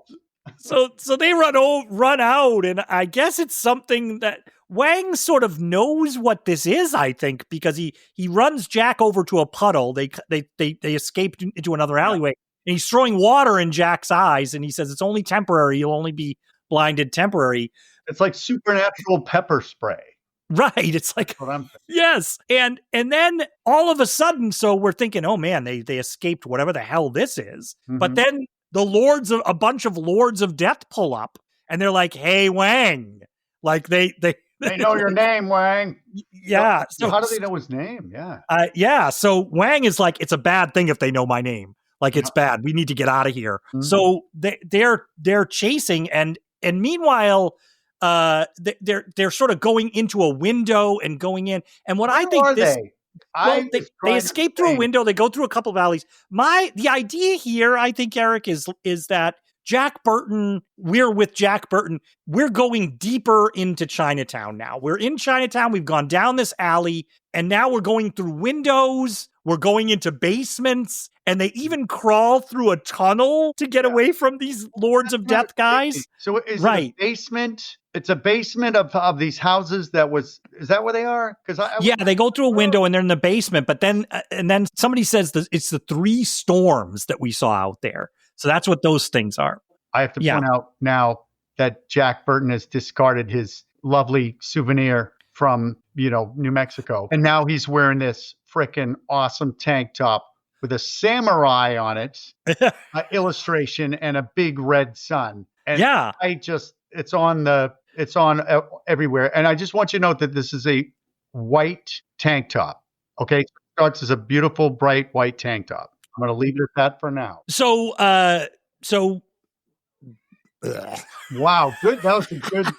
That was awesome. Is that going at the end? So Wang. Is that going at the end, Art? No, so Wang and Jack escape, and they're going to regroup back at Wang's restaurant, the Dragon of the Black Pool. They're going to be there at his restaurant. There. It's a great name. They're there, and we're going to meet. Wang's uncle is there at the restaurant. Yes. It's his uncle. Uncle and they're in like conversation. Wang and his uncle are having a conversation off to the side, saying like, and an uncle is like, Lo Pan appeared on the streets. This is a Lo Pan. This guy appeared on the streets. Yeah. He's concerned. And Wang keeps trying to downplay it to his uncle. Meanwhile, Jack is on the phone. Jack, I guess, I don't know why, but he's in a kimono. He was wet. He got wet. He did get wet. You're right. So he's in a kimono, but he's on the phone with his insurance agency about his truck. Yep. Great stuff. I think. Oh my God. Uncle Shu goes, "China is here," and Jack. Yeah. "China's here. I don't even know what the hell that means." Yet he's also on the phone. It's like he keeps talking back to the person on the phone, and it's just kind of crazy. So this my scene, Jack is on the phone. These two are having a conversation about Lo Pan, and then another character walks in. We meet a new character, Eddie Lee. Eddie Lee comes in, and he's the new maitre d' at this place.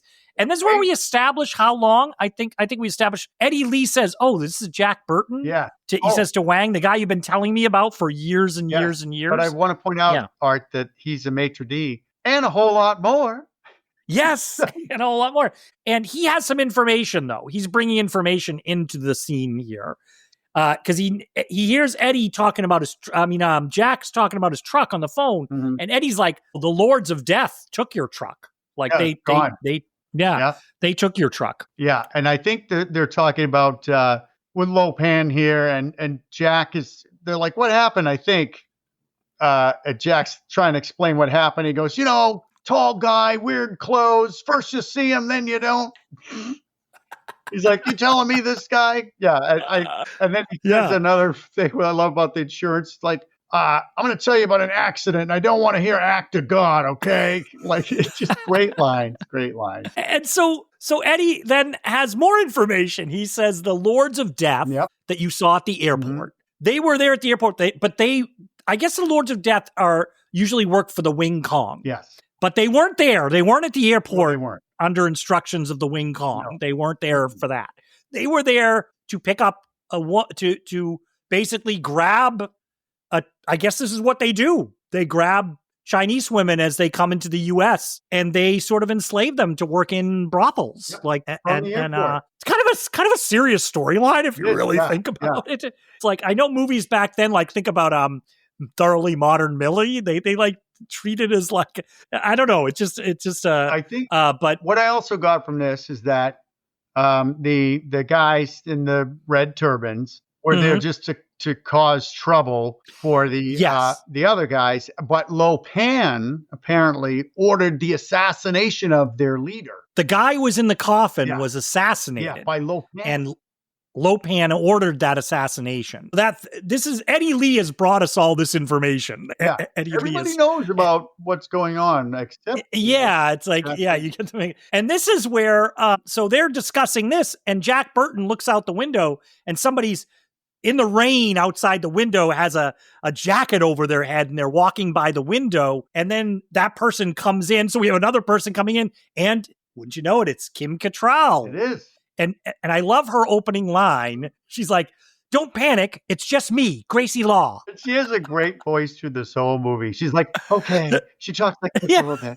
Nobody panic. It's me. That's right. Like she's almost like you said, that freaking guy that you keep talking about. I have no idea. Old movies guy, but it does sound like that. It's like, hey. But it does. But it also reminds me, her dialogue, Eric, of like the old comic strips, like Brenda Starr, and stuff like Brenda Starr. Remember Brenda Starr? Yeah, I went right to that. Sunday Comics went right to Brenda Starr. Right? Apartment 3G. Yeah. No, I went to all those. Hagar the Horrible. Yes, that's right. Oh, good. I don't know. BC. Who knew it was a political cartoon? Who knew? But Brenda Starr, good for you. Yeah, man. but it's got that kind of a feel to it, which is okay, because this is a little bit of a comic booky movie. Like it's a little bit of you could imagine this as like a comic book type of thing. But Gracie Law comes in and they talk about the situation. So she was there to get that the woman Tara, right? That Tara. This is going to be a running joke through this whole podcast. No. All right, I would never do that to you. Tara. I would never do that to you. She was there to get Tara, and she has Tara back at her place, safe and sound. Right. But she's there. Her job, she likes to do, is protect the human rights of people as they come in to the country. Exactly. So apt today. Even this little thing that pops up in this movie. But what they have figured out, like you said, everybody seems to know everything that's going on in this town, is that Miao Yin is at a place called the White Tiger. The Lords of Death have taken her there. That's a brothel. It is. They can be sold to the highest bidder. Yes, because Miao Yin has the green eyes. Yeah, because his green eyes, it's like, what does she say? It's like, oh my God, green eyes, it's like leather bucket seats. It's double the price. Like leather bucket seats. This we're also introduced when they're talking about, they're going back from the real stuff to Lo Pan and there's different things going on. One of the guys says, oh, this is where we get introduced to our first hell, because apparently China has a lot of hells. Chinese people have a lot of hells. So he talks about the hell of being cut to pieces. And then he goes, Chinese have a lot of hells. So I just will be pointing out hells during this podcast. Number one, the hells of being cut to pieces.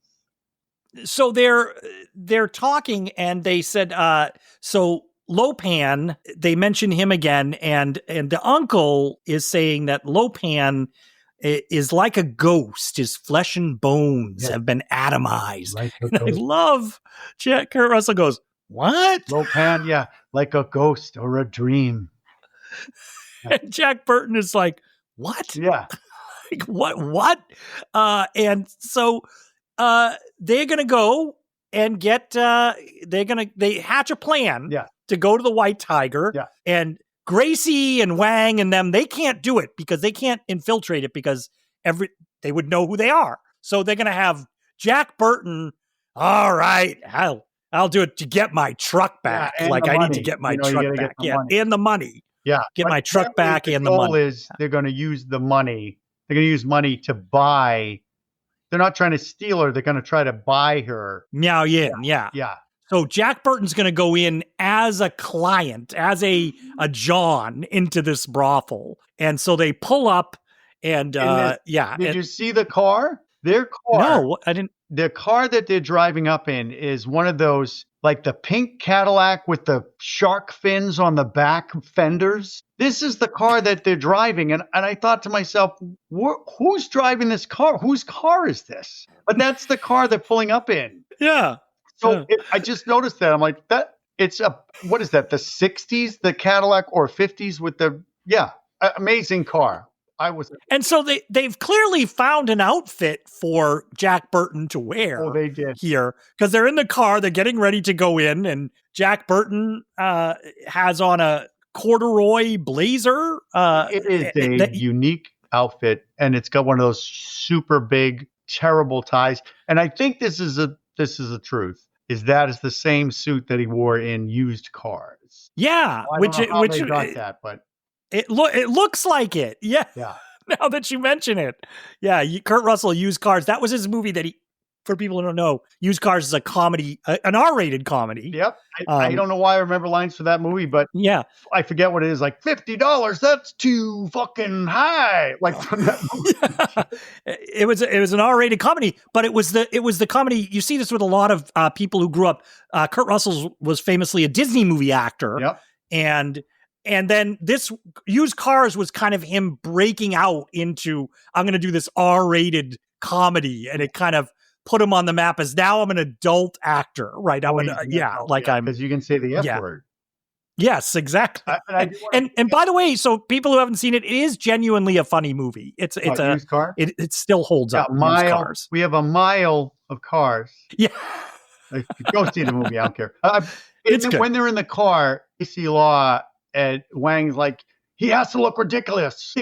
Won't sound like he has to look ridiculous. And Gracie says, oh, he does. Yes. And then another good moment. Wang says, before Jack gets out of the car, Wang says, your destiny is in my hands. And Jack goes, I'll do what I can. Not I know, or not I'll do you proud. I'll do what I can. Being honest, just being. He goes into the massage parlor and he's putting on an act. And I've got the glasses right here. It's a shame, Oh, good. You can't. Thanks. But he's like, he goes, boy, it sure is raining cats and dogs. I was told, I mean, it's just he's milking it. He's got the glasses and He's chewing the scenery, Jack Burton, in this part. He's really getting into it. What does the woman say? Something about cash or charge? Cash, I guess. I mean, it's not deductible, is it? And then he goes, Henry Swanson's my name. Excitement's my game. Am I right? Henry Swanson. Right. And so we cut back outside because Gracie and Wang they're in the car. And then Gracie gets out of the car. Hold on. Hold on. I got to go talk to somebody. And she gets into another car, and we're going to meet another character here. And this is the actress Kate Burton, who's had a really nice career. Not Burton's daughter. What? Yeah.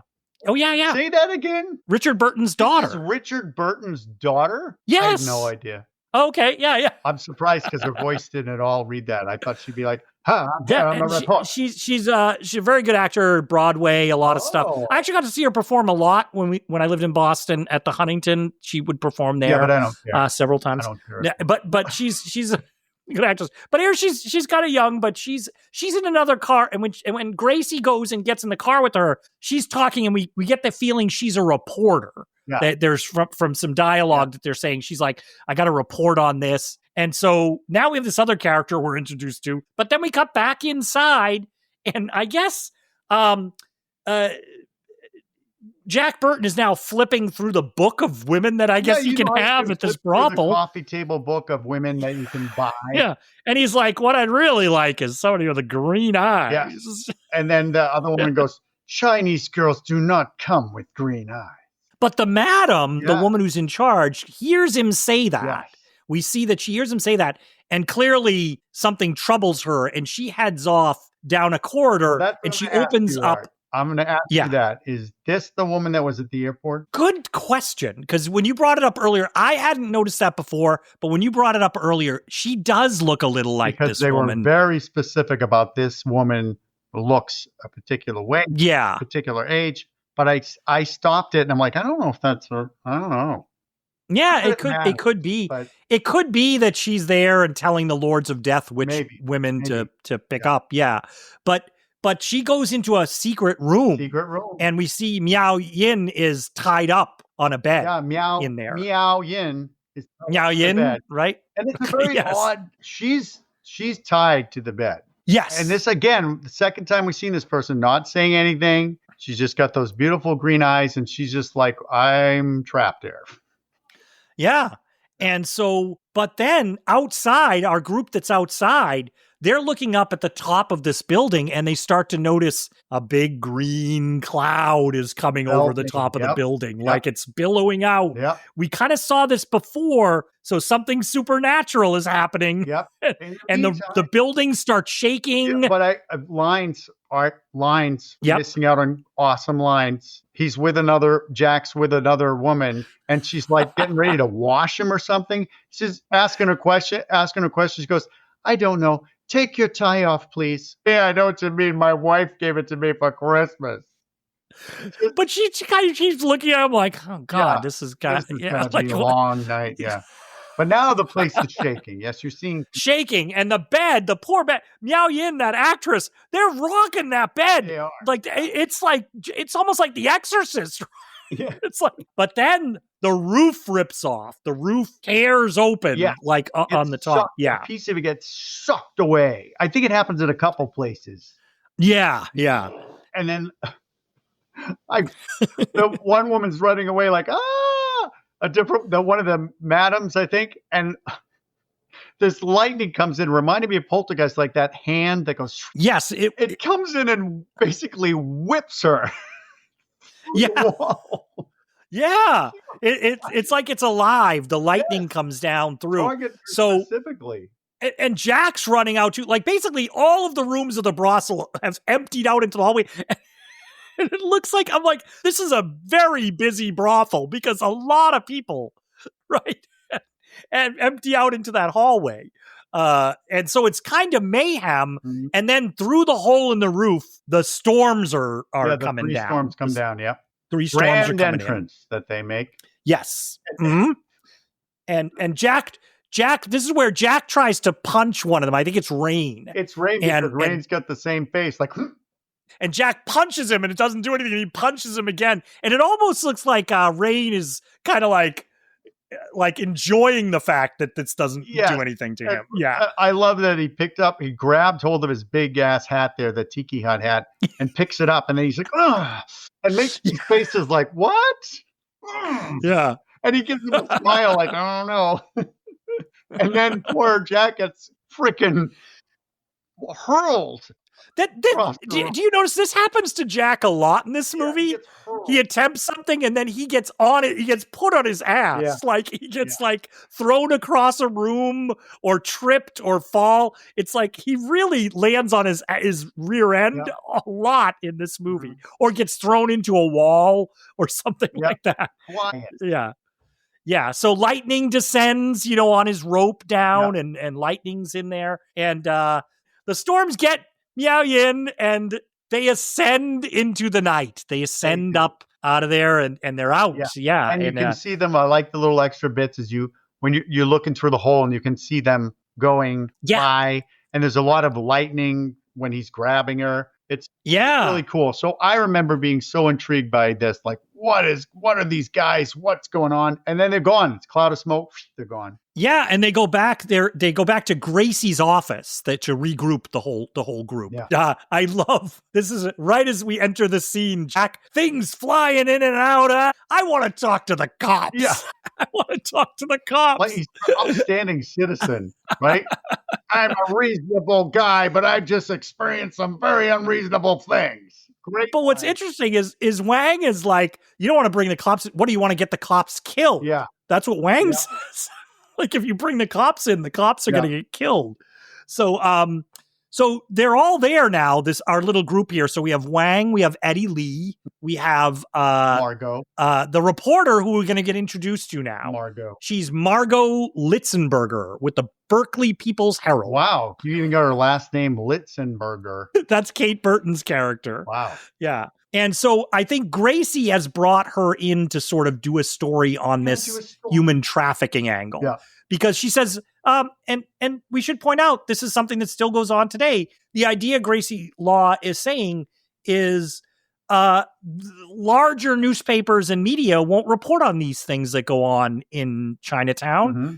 These human rights violations or human trafficking. Yep. Much like even today around the country, we have like in indigenous communities, we have a lot of crimes against women sometimes and slavery and stuff like that. And that those things and murder and those things don't get reported on as much as things in other communities. So that there is that little angle here that I just want to point out. Well, thank you. Thank you. But that's why Margot's here. That's why Margot's here in the story. Yeah, she's here because it's wicked important that she's in this story.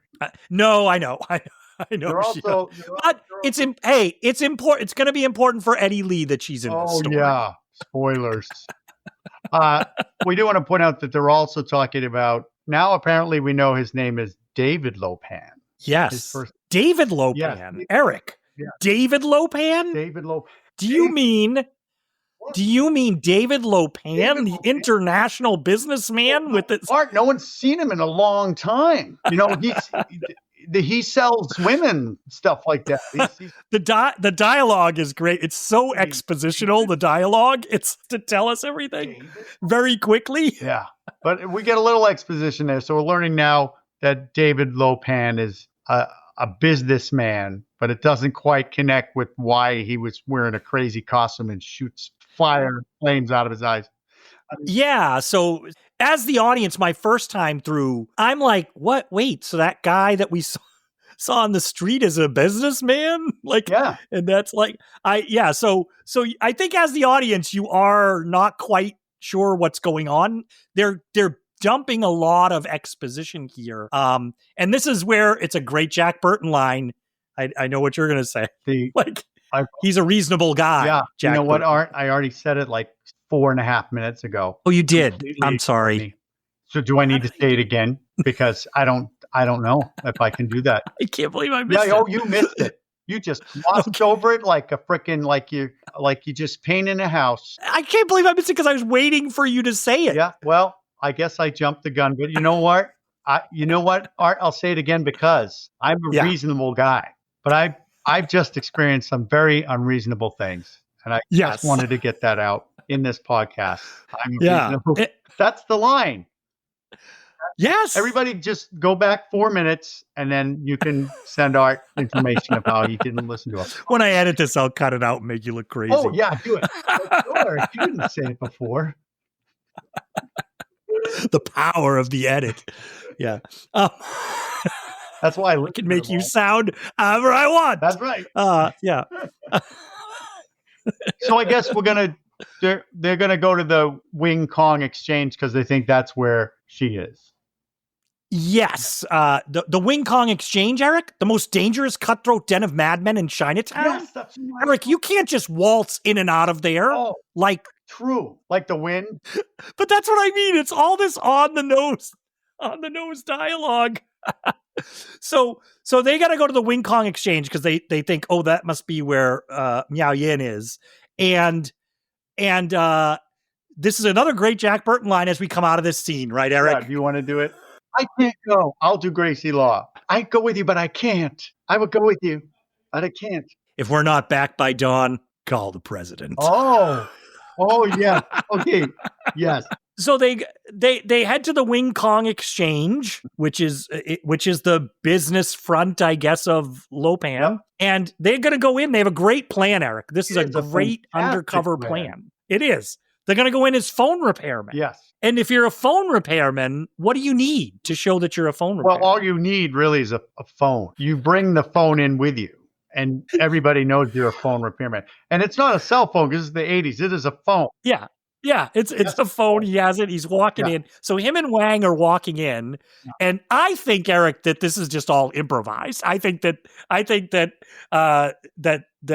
Kurt Russell and the actor playing Wang, I think they just improvised this. John Carpenter said, "Let's do a take. You guys just come in and just BS as you're coming in, as you're right." And, Wang is also speaking in Cantonese, so he's just saying things. He's like, "Oh, it's okay, yeah, we're going," and like, "Oh yeah, we're just here the wires or whatever," and they go right past the security guards, right past them, and go right in. Yeah, and this is great. They get back into the back of the Wing Kong Exchange, and we're starting to see.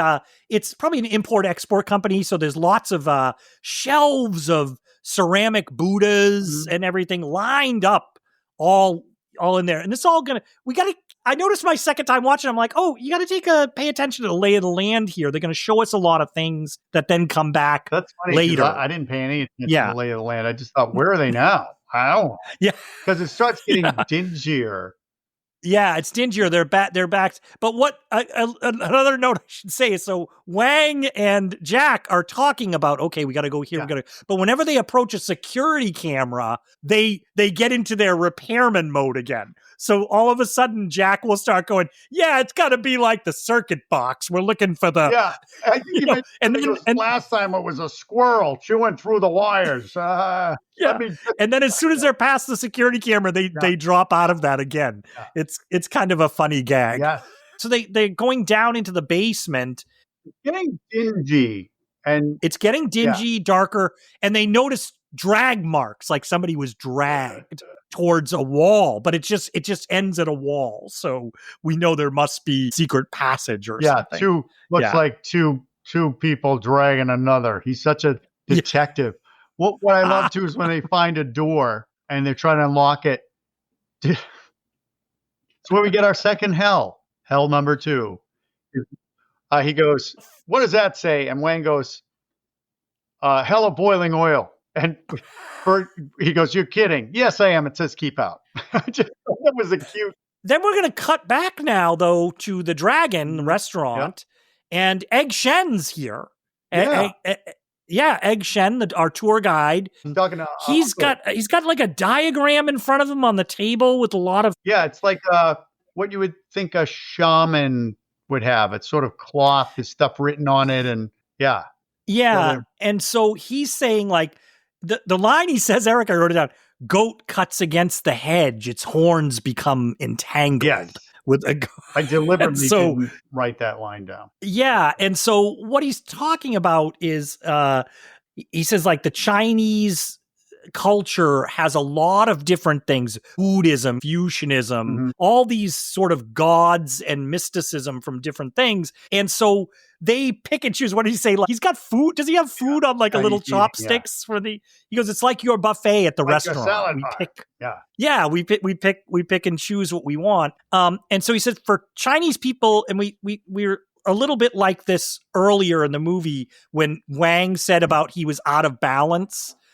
This is Egg Shen introduces this idea. You move with that tension. We shall bring order out of chaos. Yeah, and then we get this idea that they talk about Lopan, and they said he's a ghost playing at a man. Ooh. Is what they said. Yeah, whatever that means. So then we're going back to the Wing Kong Exchange, and Jack and Wang are in an elevator. Yes, they find a secret elevator. And it only goes down, apparently, which doesn't make sense to me, right? So if it only goes down, I guess, how does it go back up? Because they're going to say something in a second about, because they go down and it stops. The elevator stops. Yes. Yeah, and the lights go off. It's what's happening. Oh, no. And they don't know what to do. And then Jack's like, well, got to go up and shimmy up the cable and get out of here. And And this is, you're like, Wang goes, but Jack, it's 3 stories up and the cable's greased. And Jack says, yeah, but at least we know it's real. You can touch and feel it. Yeah, because he's confused about reality right now. Yeah. Yep. Yeah. And then it starts to fill up with water. Yeah, it starts filling up and and Jack makes the note that it's seawater. Yeah, I'm not sure why, but yeah, he's very specific about that. And Jack's like, we got to get out of here. And Wang's like, we got to rescue her. We got to rescue her. And I can get another truck. He's like, but there's only one Miao Yin, he says just before the water goes over his face, right? And for some reason, apparently, the people who made this trap didn't think it through because you can easily open the elevator doors. Yeah, they just open the elevator doors and they swim out. I love this. This is great. They're in some sort of a contained area, but there's chains and there's skeletons attached to these chains that are hanging down, and they're good skeletons. They're good decomposed skeletons. They are as they're swimming through them, and also they're upside down. The head facing down. Do you know why, Art? Because this is another hell we're correct. in. Hell number 3. Yes. Art. Hell number 3. And what is this hell? This is the hell of upside down sinners. Welcome to the hell of upside down sinners. So we're in a hell here. What a hell. This is pretty literal, though. They're upside down. They must have. This is not figurative. No. Oh yeah, this is it. So they're in this, but they're underwater. We should say this is all shot underwater, and they try to come up, but they can't get out. Yeah, it's a big old grate, like iron grate. And you can sort of see when they're sort of surfacing, as you said, that whoever these skeletons are, they've been hung there, sort of like upside down. Well, they're sinners, are down there. We went over it. Wonder what they did. And then they're rescued. By who? Sort of. Yeah. Because what we see above through the water is the big hat. The big hat of our storm guys is above them. Yep. And they get pulled out. And it is, I think it's Rain. Is it Rain is there? And he's manhandling Wang. Yeah, and Rain has got yes, they've now been captured, and they're giving the 2 guys a beating. So the storm. But Jack is like, hey, pick on somebody your own size or something, right? But said, come over here. What does he say? Like a man. Yeah, and Rain, we're into real magic now. Yeah. He conjures like a little out of his hands, a red ball sort of floats up over his hand. It's like a little red ball. And you can see Jack and us are like, what's going to happen with that ball? And then the ball just shoots across the room like a shot and hits Jack right in the midsection. Yeah, he goes flying back. And knocks him out. But it's interesting trying to, I just go too deep with the subtext of characters and why. But this is Rain. Yeah, this is Rain. But was he also did kids' parties as a clown? And what's going on here? I don't know. I don't know. He have a job as a magician. He's got those balls under the cups. He's like, what do I do with these balls? Oh, what I could do is I could blow them at people. Yeah, it's a very strange. It's very rain powers. All right, he no, came in the rain, and that's it. Now he can throw people across the room with wind. So shouldn't wind? And he flies kind of gracefully, like when he came in before. It's like so wind would make more sense, right? For him, wind. He's not even wet. Plus, he has freaking shiny cod piece. I want to point out. I'm not sure what that's all about, but he's got like a freaking shiny metal. But then what's interesting is after he subdues Jack, he takes that hat off. You see him take the big hat off.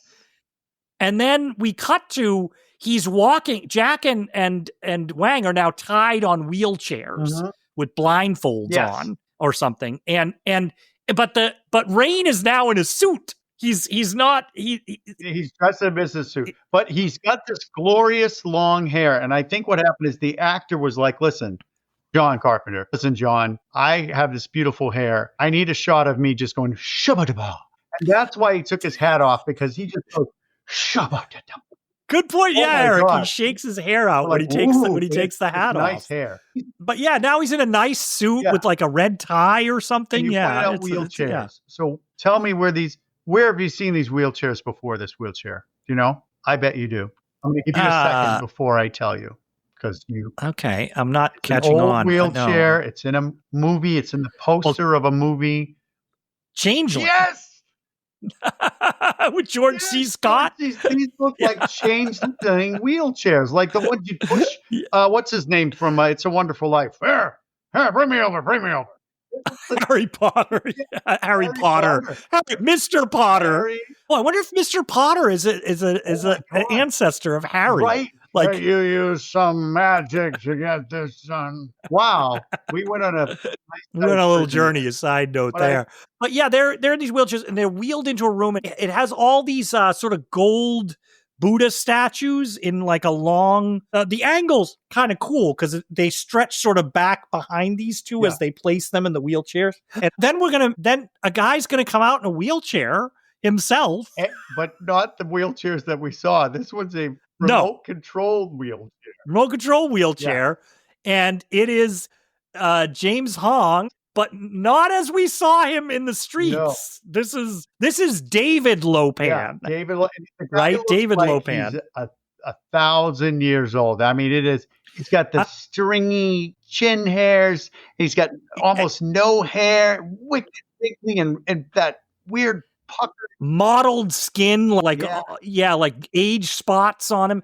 I will say, watching it again, Eric, when I watched the second time, looking at it, I'm like, this is a really good makeup job. Really good. Because you can look up James Hong, especially at this time, like he didn't look like this at all.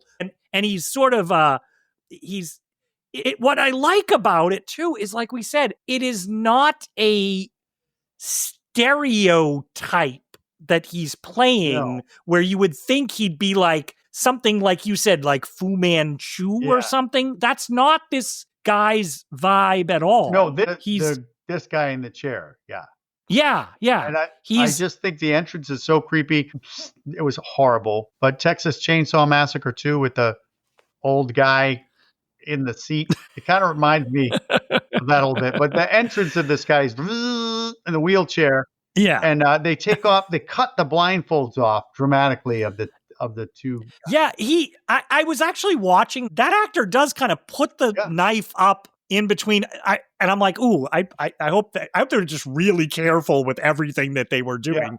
I forget what Burton says. Jack Burton says first. He says something like, "I don't get it," and I just love this. I don't know if it was scripted or not, but David Lopan goes, "Huh?" Like he holds his ear up. He's like, "Huh?" And then he's feisty. He's like, "Shut up, Mr. Burton. You're not put on this world to get it." Yeah. So we're introduced to this creepy ass guy. It's just so creepy. Yeah, he's old, decrepit, and this is Lopan, and he's gonna tell us that he needs a girl with green eyes. Yes. That's what he's looking for. He says, "I'm just looking for my truck." "You're not looking for a truck. You're looking for a girl with green eyes." Yeah. With green eyes. So Miao Yin, as we know, has green eyes. Yeah. And Lopan here, he's going to sort of lay out what's going to need to happen in the rest of the movie here. He says a couple of things. This is where, Eric, you're a little confused when you're watching it the first time because they're telling you a lot in these expositional sections that you might not be taking it all in. Yeah. It's like pieces. He says specifically, he goes, "I'm not about to waste another 2,000 years." And you're like, wait, what? Yeah. 2,000. Yeah. 2,000 years. What are you talking about? So he says he needs a girl with green eyes to satisfy a demon. So the demon must be appeased in order, he says, for me to escape the confines of this tomb I'm in. And so I guess in the tomb, is he referring to this earthly body that he's stuck in? Right? Yes. Plus he's trapped in the tomb of this elderly body. Because is he saying I'm a young virile warrior, but I'm stuck here, right? Yes. Is that's the idea. And we learn that we get the name of his demon has a name. It does. Frank. Ching Ti. Oh, I thought it was Frank. Right? It's not Frank. We get Tara, David, Frank. Right. But Ching Ti is his demon. Ti? I think it is, right? Or is it Chang Ti? Are we gonna the demon? I have the demon. I start thinking you're doing this on purpose to me. You're everything I say, you're like, is it? Right. And then I kind of like that would be terrible. Only in part am I doing that, but in this one, yeah. So he explains that he needs to do that, and he mentions something here too about the burning blade. Yes, I need a girl who can survive the burning blade. Yes, I need to. In order to appease my demon, I need to marry a woman with green eyes. Yes. Yeah, and so Jack is sort of like, well, there can't be many women with green eyes, but surely there, Jack is kind of like, there must have been a lot over the year. Like you can't find one, you can't do any. And this is funny because they kind of actually have a man-to-man conversation. It's not like he's like, yes, over the years there have been many, but you look like a man who knows that it doesn't always work out, right? Men and women, but we keep trying like fools. Yes. And what says, I think another line that Jack is like, are you crazy? Is that your problem? If you don't cooperate, number 4, I believe. I'll send you off to the hell where people are skinned alive. I mean, there's skinning and burning and hanging. But then on the monitors next to, there's TV monitors in this room too, that are like security monitors. And one of them is focused on the front desk. And Lopan looks over and we see Margot, Gracie, and Eddie are at the front desk at the Wing Kong. Yeah. They're probably, because these guys haven't come back yet. But they're at the front desk. If I could do this podcast on just all of the lines alone, I'm sure I would, but I have to make sure we get these 2 lines in. Okay. Because he says, I will be able to rule the universe from beyond the grave. And then Jack Burton goes, or check into a psycho ward, whichever comes in first, right? And then he gets so mad at him. And then he sees the people. One more, he goes, 2,000 years, you can't find one broad to fit the bill. Come on. And at that moment when he gets so upset and he looks at the TV monitors, he goes, this really pisses me off to no end. Right? Really pisses me. It's so funny. These they must have had so much fun. Yeah, so we cut to the front desk and what the game they're playing at the front desk, Gracie, Eddie, and Margot, is that Margot's a reporter reporting on the Wing Kong exchange, and they need to have a tour. Yeah. And who comes to take them on the tour, Erik, who's now in a suit as well? I can help you. Yes, it's Thunder. It's Thunder. Okay, when I just want to throw this into your brain and tell me. Okay. You're like, yep. Okay, so he's huge. He is huge, right? He's a big guy. Smiling teeth. Big neck. Big neck. Granite on his teeth. And he's holding a stogie. So I thought, oh my God, this is the Chinese version of Arnold Schwarzenegger. Yes. Can you imagine if they redid it and Arnold Schwarzenegger's this guy and he's like, come in, I can help you. Yes, here, come here and these things. I'll help you. Come on. I just was like, oh my God, and here's another thing I noticed, because these guys are real. I don't think they were actors to start. I think they're martial arts experts. And this guy when you look them up on IMDb, you can see they're in tons of martial arts movies, these guys. But they're tons of martial arts movies. Well, he's got that they've been his in. knuckles are calloused. When he straightens his tie, I'm like, ooh, he's got freaking, he must have been punching the shit out of everything from age 3, this guy. He is a huge. And when I looked him up, Erik, how sometimes Google will pull up images of them currently. I saw him like in a picture being interviewed. Maybe not currently, but maybe this could be from a few years back. But he's an older man, but he's that type of older man that is jacked, and he's still he looks like, this, you see like the 60-year-olds that are still like jacked and big neck with the veins. That's what he looked like. I'm like, so he maintained that physique his whole life. We look like that a little bit, we're a little jacked. Yeah, right. Yeah. So he's going to take him on the tour. So we're like, okay, they're getting in trouble here. He's going to take him on a tour of the factory. And then we cut back, and Jack and Wang are back in the wheelchairs. They're blindfolded again, and they're wheeled into a room that has skeletons hanging Not around upside down, once though. again. Not upside down. Not upside down. And Jack is moves his wheelchair back and forth, and he's able to knock himself over. And this is where we see the boots come into play, Erik, because he's got something in those boots. This is why he has these boots. Who knew? It was a storage facility. Yes. But a knife pulls out like a Bowie knife, kind of a long knife. Yeah. So he can cut his restraints. He can get up and they're trying to figure out how to get out of there. Well, that's what I love too. He's like tapping on. He's like tapping, and he goes up to one of the skeletons and taps the skeleton on. It's just like there was an improv. And he's always talking too. Yeah. He's always jabbering. He's always saying things. And so we cut back, and they're on the tour, and they get into a freight elevator. With to go up, and then suddenly Gracie has a good line here. I think that right. He's telling him things, and the Eddie's translating, and this mist is starting to come in the elevator, right? Mm-hmm. And then she's talking about and then she goes, "Is this elevator going up or down? Feels like down." Then she just goes, "Is that the line?" Falls over. Yeah. So they all get gassed. They're unconscious. And then the doors open. And we're first introduced here to there are these a bunch of women dressed like this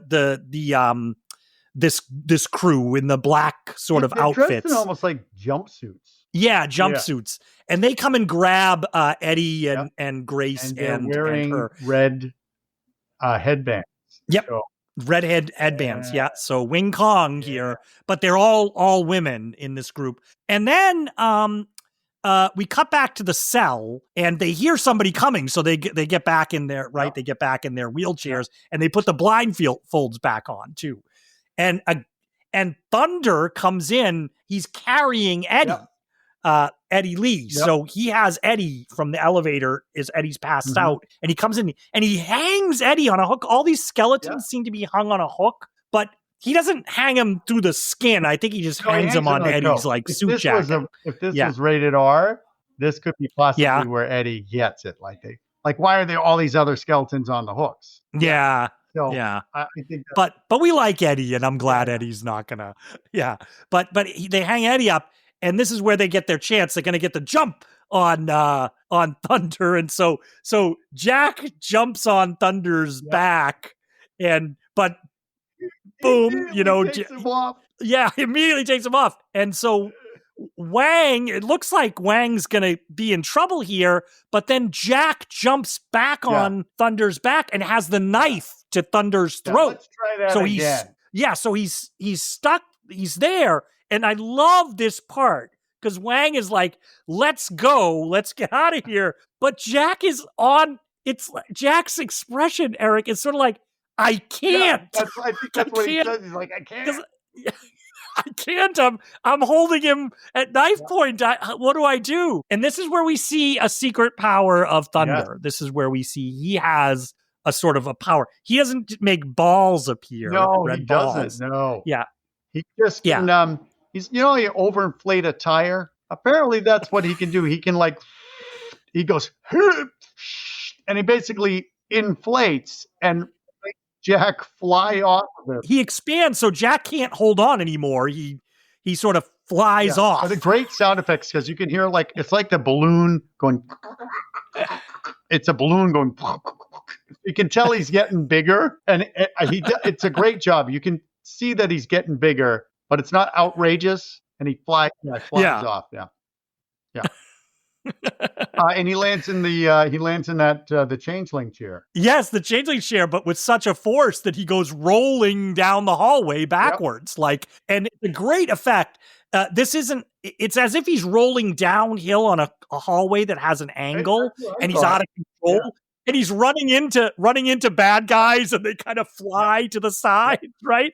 But it isn't. It's an optical illusion. That's a straight track that they're pulling him back on, and they angled everything to make it look like he's going downhill. It's great. You wouldn't know that. I thought too. I'm like, wow, he's really out of control. Yeah, and he's looking fooled me. I thought it was flailing around. Yeah, really, really good. Trying to hold on. It was in the trailers. I remember it's a good shot for the trailers too. At the end of a hallway that you have in your house or wherever you are. you decide to put a freaking stone well, like Samara's going to come out of it from the ring, it's just right there in the end of the hallway. It's a stone well that's only this, 8 inches from the floor. Yeah. So it's just there. It just happens to be there. And he hits it. And he hits it, and the wheelchair rolls over backwards, but it's right on the edge. It doesn't go all the way over. And then Jack just muscles it up. He grabs the wheels and just sort of, it takes slow time. Like I said, it's sort of something you would see, I think of like Tom Cruise doing in a Mission Impossible thing, like where he flips over a pole just using his abdomen or something. But he comes great to do. You've done this before. You could put the music, the Mission Impossible music in this scene. Yeah. So he gets up. So he does, and the chair, as soon as he gets up, the chair falls, and it falls a long way. It would have been the end of him if you went off the edge of that thing. And those guys are conveniently he's run into the bad guys, the red turbans. So there's some guns lying around, and it's a fun gun trading scene that I like here. Remember that? Yeah. The guns. And one of them's like what is that? It's in the poster, but it's that weird, it's a pistol. It's not a pistol. It's got a big barrel on it. And then I think there's a shotgun. And then there's a little handgun. And they keep passing them around. Want to trade? To get ready. Until he gets the cool one and Eddie gets the little stinky one. Yeah, exactly. Like, oh. But now we're going to cut to Eddie Lee tells them, Gracie and Margot have been taken. And he tells them Egg Shen and the others are back gathering forces or whatever. And they're ready to, Yeah, they're gathering forces. They're outside. So now we cut, though, to Lo Pan. Yes. We're going to cut to him, and he's sort of sitting there, and suddenly it's an interesting moment. He looks at his fingernail. He does say, for some reason, when he's talking, like, and he goes, I smell the flesh of human being. Yeah. Things like that. Yeah. But he suddenly looks at his fingernail, and his fingernail starts to grow and glow. Yeah. But then his whole head and face, as if from behind, starts to be lit up. Yeah, it's a great like effect, from inside. You can see his hand too. You can see all of the bones in his body, so it's glowing from inside, like an X-ray almost. Yes. Yeah, and he's like, yeah. And it's a prop, but it looks so good. And he's just, doing that. And his eyes, it's not that blue stuff, but his eyes are all light now, and his mouth is light. And then apparently that's how he transforms into the ghost. And fun fact, just so we don't know, in case you want a little background, is that Lo Pan was defeated by an emperor in 272 BC. So that's how old this guy is, and he's cursed. He was cursed by the emperor with no flesh. We know this. Yes. We know this going in. So, and it's a Chinese legend. So that's what we know. And now we're seeing, okay, here's the curse. He's a ghost. He's a ghost. Yeah, so he's a ghost. So when he moves across the floor here, he starts to move across the floor, and he floats. He sort of floats and glides. Yeah. And then he is approaching a wall, and we can see, because he's a ghost, right? He can go right through walls. Yep. Yeah. And he goes through walls into a room where Miao Yin is lying there, but not on a table. She's sort of floating. She's sort of lying on a table. Oh my gosh. All right. I think we've discovered something. Holy crap. What?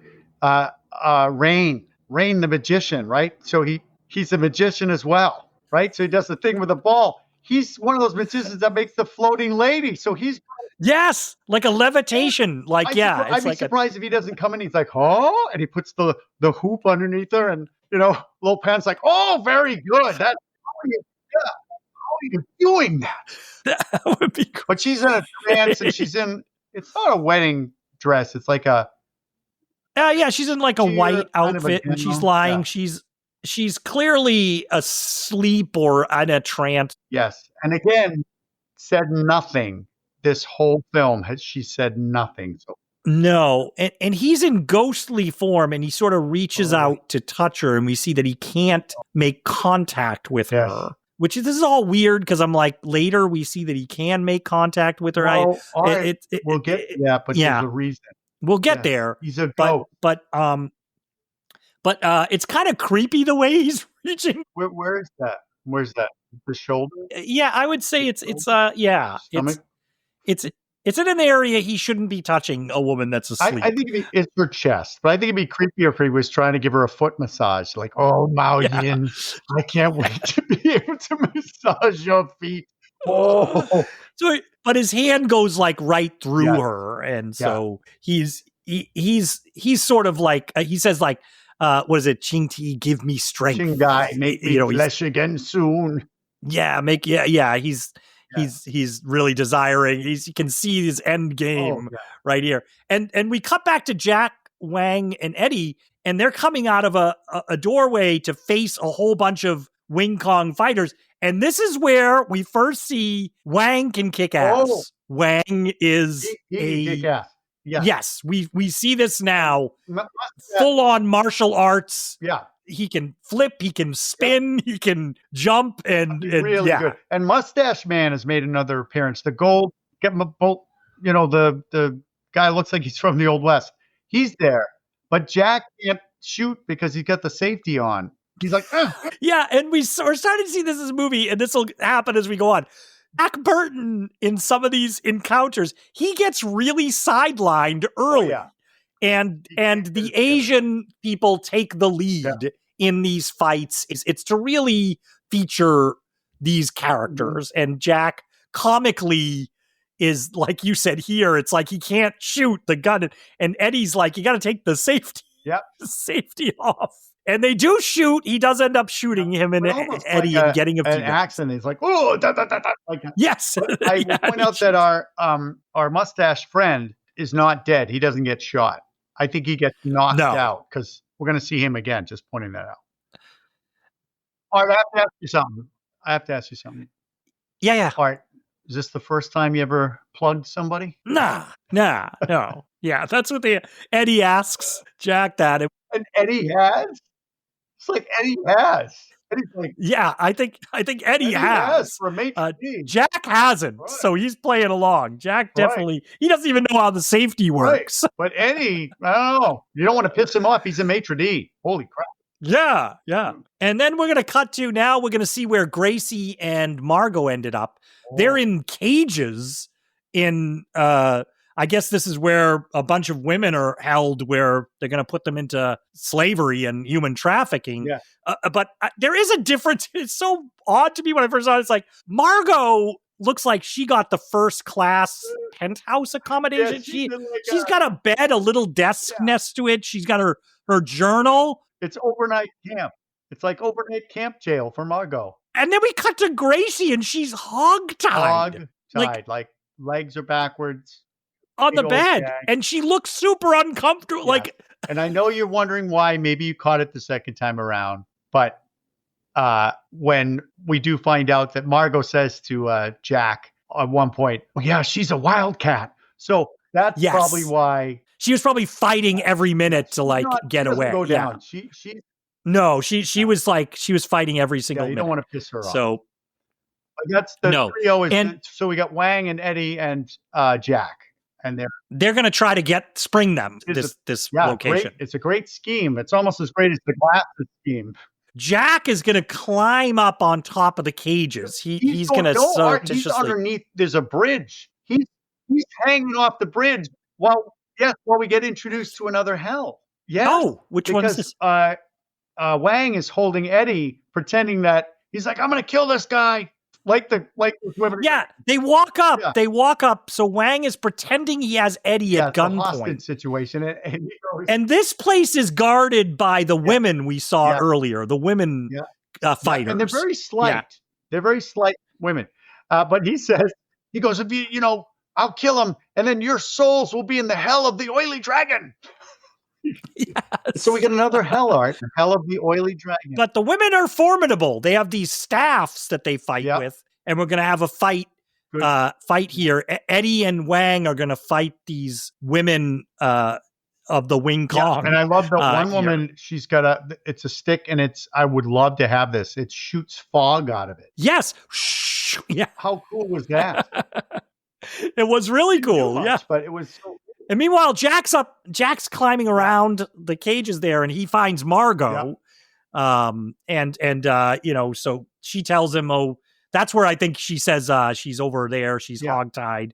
So Jack's trying to get them out. And he does. He doesn't know how he's going to do it because they're all these cages are locked. He's got a gun. But he lets everybody out. He's got a gun. He Jack shoots the lock, but all the cages open. Whatever he did. Mayhem. Yeah. So mayhem. All these women are pouring out. Jack's pouring out. Meanwhile, Eddie and Wang have defeated our female guards there. But I love the looks on their faces because Eddie and Wang look at each other and they're like, "Whoa!" Like, man, yeah, oh, that was tough. Like it was like they did it. So they're all running now. It's not just our core crew. There's a whole bunch of women. Oh, like a dozen. They're more. Yeah. And the red turban guys show up. The more red turban guys show up, and they got to get out of there. So they're being chased now, and they come into a room. It's kind of a dead end at first, you think, but there's a pool. They come into this room. There's a stairway that goes down, and there's a pool at the bottom. And do you notice his clothes drying on the wall? I'm like, what? I didn't notice that. What's going on? It's like a bunch of clothes. Is this where they wash the clothes? What I love is one of the girls who escaped. She's like, fuck this. And she just dives right into the pool. Right off the balcony, into the pool. Apparently she knows how to get out of there. Yeah. So, because everybody else kind of stops and she just is like, but I think she gives them the idea. We just got to go in there. And people don't want to go in. Was it Gracie doesn't want to go in? Somebody doesn't want to go in. Want to go in, and Gracie Jack doesn't want to go in. Pushes. Yeah. So they all go in, but we cut to underwater and we see that there's a pipe that you can swim into it underwater in this pool. First of all, if I was diving in that pool and I was like, I'd be like, am I going to trust going down a pipe underwater with Erik with a lot of people behind me? Yeah. So if I hit a dead end, that's it. Or if you're at the end and they hit it. But you got that guy coming down the stairs shooting at you, so you got to go. They're shooting into the water. Yeah, they're shooting into the water. So you kind of have no choice, I guess. You have to go through this. This is one of those moments, again, watching a movie where I'm like, this happened, and it didn't. Because I thought in this part of the movie that when they were diving underneath, there were bullets, shoom, going through the water. Nope, no, there's no bullets. Nope. But they are shooting into the water. They do. We see it from above. They're shooting in, and they all dive in, and then they come up. This pipe seems to come up in like a sewer pipe where there's some air. Yeah. They pop up, and it's kind of they set it up to be kind of comical. Gracie comes up, and it's sort of like, where's Wang? Wang pops up. Where's Eddie? Eddie pops up. And where's Margot? Margot pops up. And then where's Jack? Beats me. That's what. Yeah. Where's Jack? And then Jack pops up. And Jack he gives her a big smooch. Yeah. He just grabs her, gives her a big smooch. And then he's like, I'm just happy to be alive. Yeah. What I love is she goes, that whatever that person is you're talking about, she goes, hey, it's like, hey, mister, what are you doing? Yes, hey. Right. I'm just thrilled to be like, sure. Yeah. And then they're kind of going down this pipe and we have some more banter between them. I got to say this line art because would you stop rubbing your body up against me? Because I can't concentrate when you do that. Yeah. She's like, you're a pig. Yeah. It's a great line because it's a very tight pipe. So so great when you do that. And I do want to point out what they look like they're in now is the layer of the Teenage Mutant Ninja Turtles. That's what it looks like. Yeah. It's like a very much. Yeah. So they do get out. And they get out of this pipe. They start to get into the area. Now we're starting to see things we saw, like I said, at the beginning of the movie. Yeah. Like we're starting to see, so I think Jack is like, well, we can get out. And they go to a door and Jack tells everybody, he goes, all right, so what's going to happen? He lays it all out. He looks back at them. Security guards behind here. We're going to we're going to go out. We're going to go this way. We're going to go that way. And then we're going to be home free. And he opens the door and there's like 100 guys right behind the door looking in, and he shuts it again. And he goes, "You may be trapped." And the one in front is our long hair, red token guy. So Yes. long hair's right there. He's back. And then Jack Nicholson style, they start breaking through that door. yes. Yeah, they're ripping through the door. And Jack is like, "Hide! They only saw me." Yeah. Well, Wang Jack shoots Wang. Yeah. kicks some serious ass here. He's Yes, the only one who right. hangs out. And Jack is trying to... Jack's gun doesn't work, so he tries to go for his knife. And he Yes. gets it out of there, and he accidentally flings the knife off in a corner. It's like, Yeah. shit. And his expression, it doesn't work out for him. Like we said, it's once again, Jack gets sidelined like right away. He can't participate in the fight. But we And see and Wang so kicking ass here, and he takes out... I don't think he kills him. No, he doesn't kill him. But he knocks out the guy, the mustache guy. No, sorry, long hair guy. But he really is kicking ass. And Jack's going like, "What the?" And he's like, I think Wang goes, "Let's go." Or something like that. yeah. So they're trying to head out, everybody, right? They're going Time out. to go. And they're time to go. They're heading out, and they're going. They're almost out. They're sort of in an area, and there's something on the wall though, like that has like a mask. Eyes on It's not it. a mask. It's a And they're- whole. It's a statue, and it's one of those red Chinese demon statues with the tusks. But it looks like what's the person with the 6 arms? Oh, It's kind of like that. Oh gosh, But it's definitely a demon thing. And when you're passing by it, and they're all passing by it. They're sort of passing by it. the eyes move out of the way, and then you see these yellow eyes. And they're not people eyes. There's some kind of weird demon eyes behind it. And you're like, "Oh shit." Yeah. Right. So they're almost home free now. They just got to get through this area and go. And then Gracie's walking by it, and the statue kind of moves, and Gracie looks at it, and then she gets grabbed. Yeah, but it's such when you look at it, the whole statue moves in like a secret door, right? And she bends over, and she's like, "Hmm?" And then Scooby-Doo style, this hairy, like gorilla-like claw, grabs her face and pulls her in. Whoa! It is like Scooby-Doo. And this is a creature. It's like it's got hair. And it is it's based on an actual creature in Chinese mythology called the Yeren. Yeren. The Yeti. Yep, got it. No, it is not the Yeti. I have to point that out, Eric, because everywhere you look up something on this, they make sure this is not the Yeti. It's not the same thing as the Yeti. It doesn't look like a Yeti either. But right now, we only see the creepy arm. It looked like a werewolf claw. Right. So, everybody else is getting out. They're running out. They get outside. And is it Egg's tour bus is outside, right? Yeah. Like waiting for everybody. And Uncle's there. And the uncle's guards come out. They start opening fire. And my first thought was like, wow, this is a sturdy tour bus because they're drilling it. Yeah. And they're all down. And this is where they realize, though, that Gracie's not here with Gracie them. and Mao Yin. Mao Yin are both not Yin's here. Still inside. Gracie. Yeah.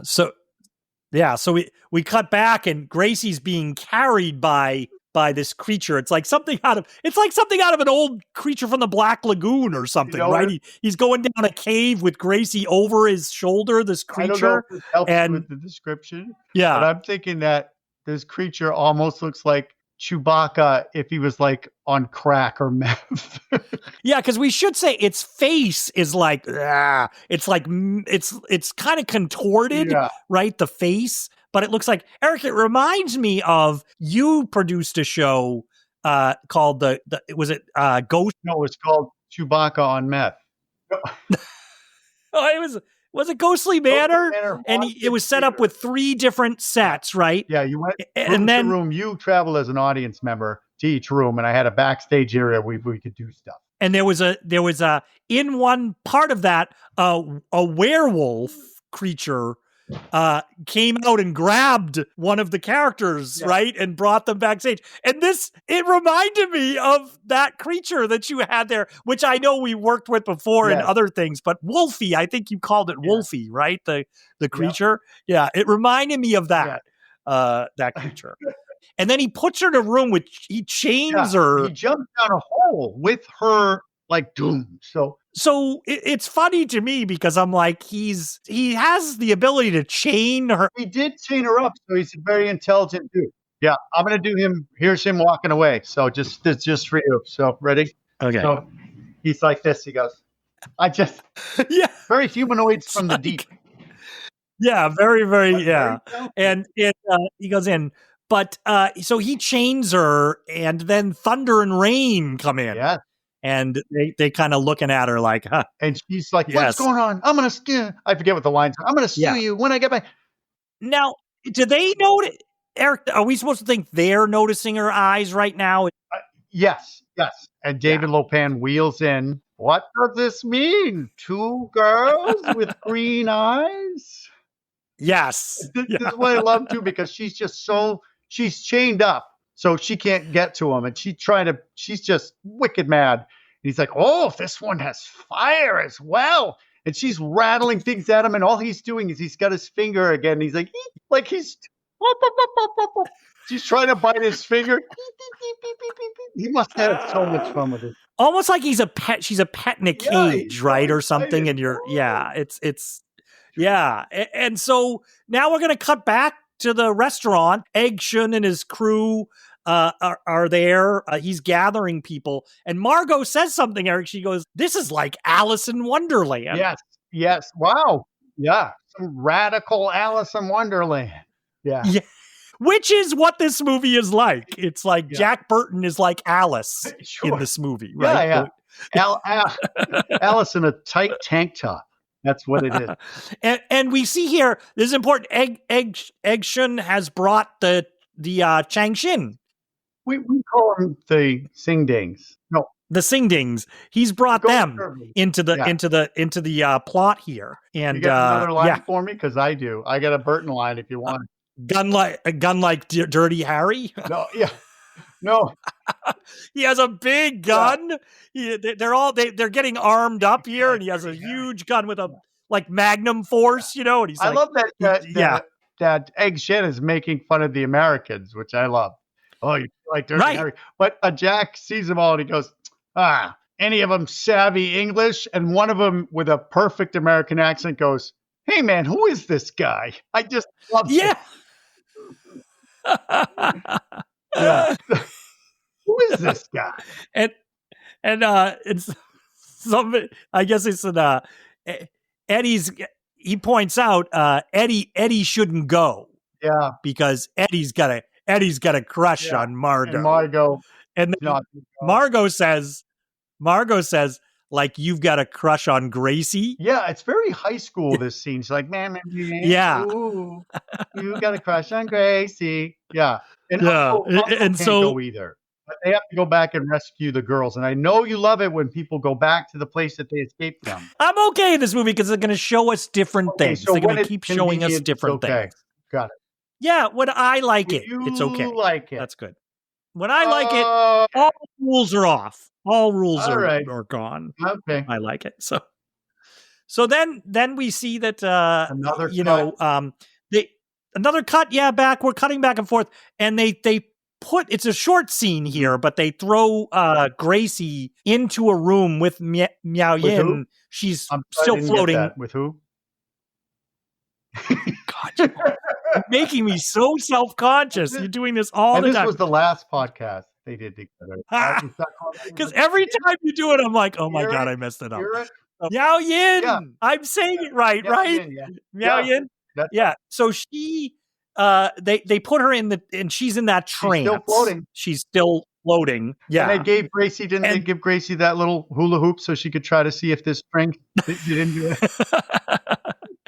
And then Lopan comes in. Right? Well, yes, Ghost. The ghost of Lopan. Ghost Lopan. So he's now in that ghostly form. he comes in and he's sort of explaining one of the two of you. And he mentions the burning blade again here. He mentions to find and marry a girl with green eyes who can tame the burning blade. Yes, the burning blade. Gracie's she's like, what? No. But she's kind of hypnotized a little bit. Well, he then shoots the light out of his eyes like we saw earlier at her. But even before that, because I think, this is the one line we get. I don't even know what it is. She says, yes, or something like that. Mao Yin opens her eyes. Mao Yin wakes up for a second, wakes up and her eyes open and then her eyes go back closed. Yeah. I forget what she said. Very, very odd. This cutting here, this part in the movie, we're getting a lot of exposition. We're getting cutting back and forth because now we're going to go back and Egg Shun and the people, right? They're ganging up. They're going to go to his place though. It's a big warehouse. And we learn he owns the whole block. Apparently. We think he's this guy. Yeah, we think of him as the guy at the tourist bus. Yeah. But Wang is saying like, he's very wealthy. Yeah. He owns the entire block.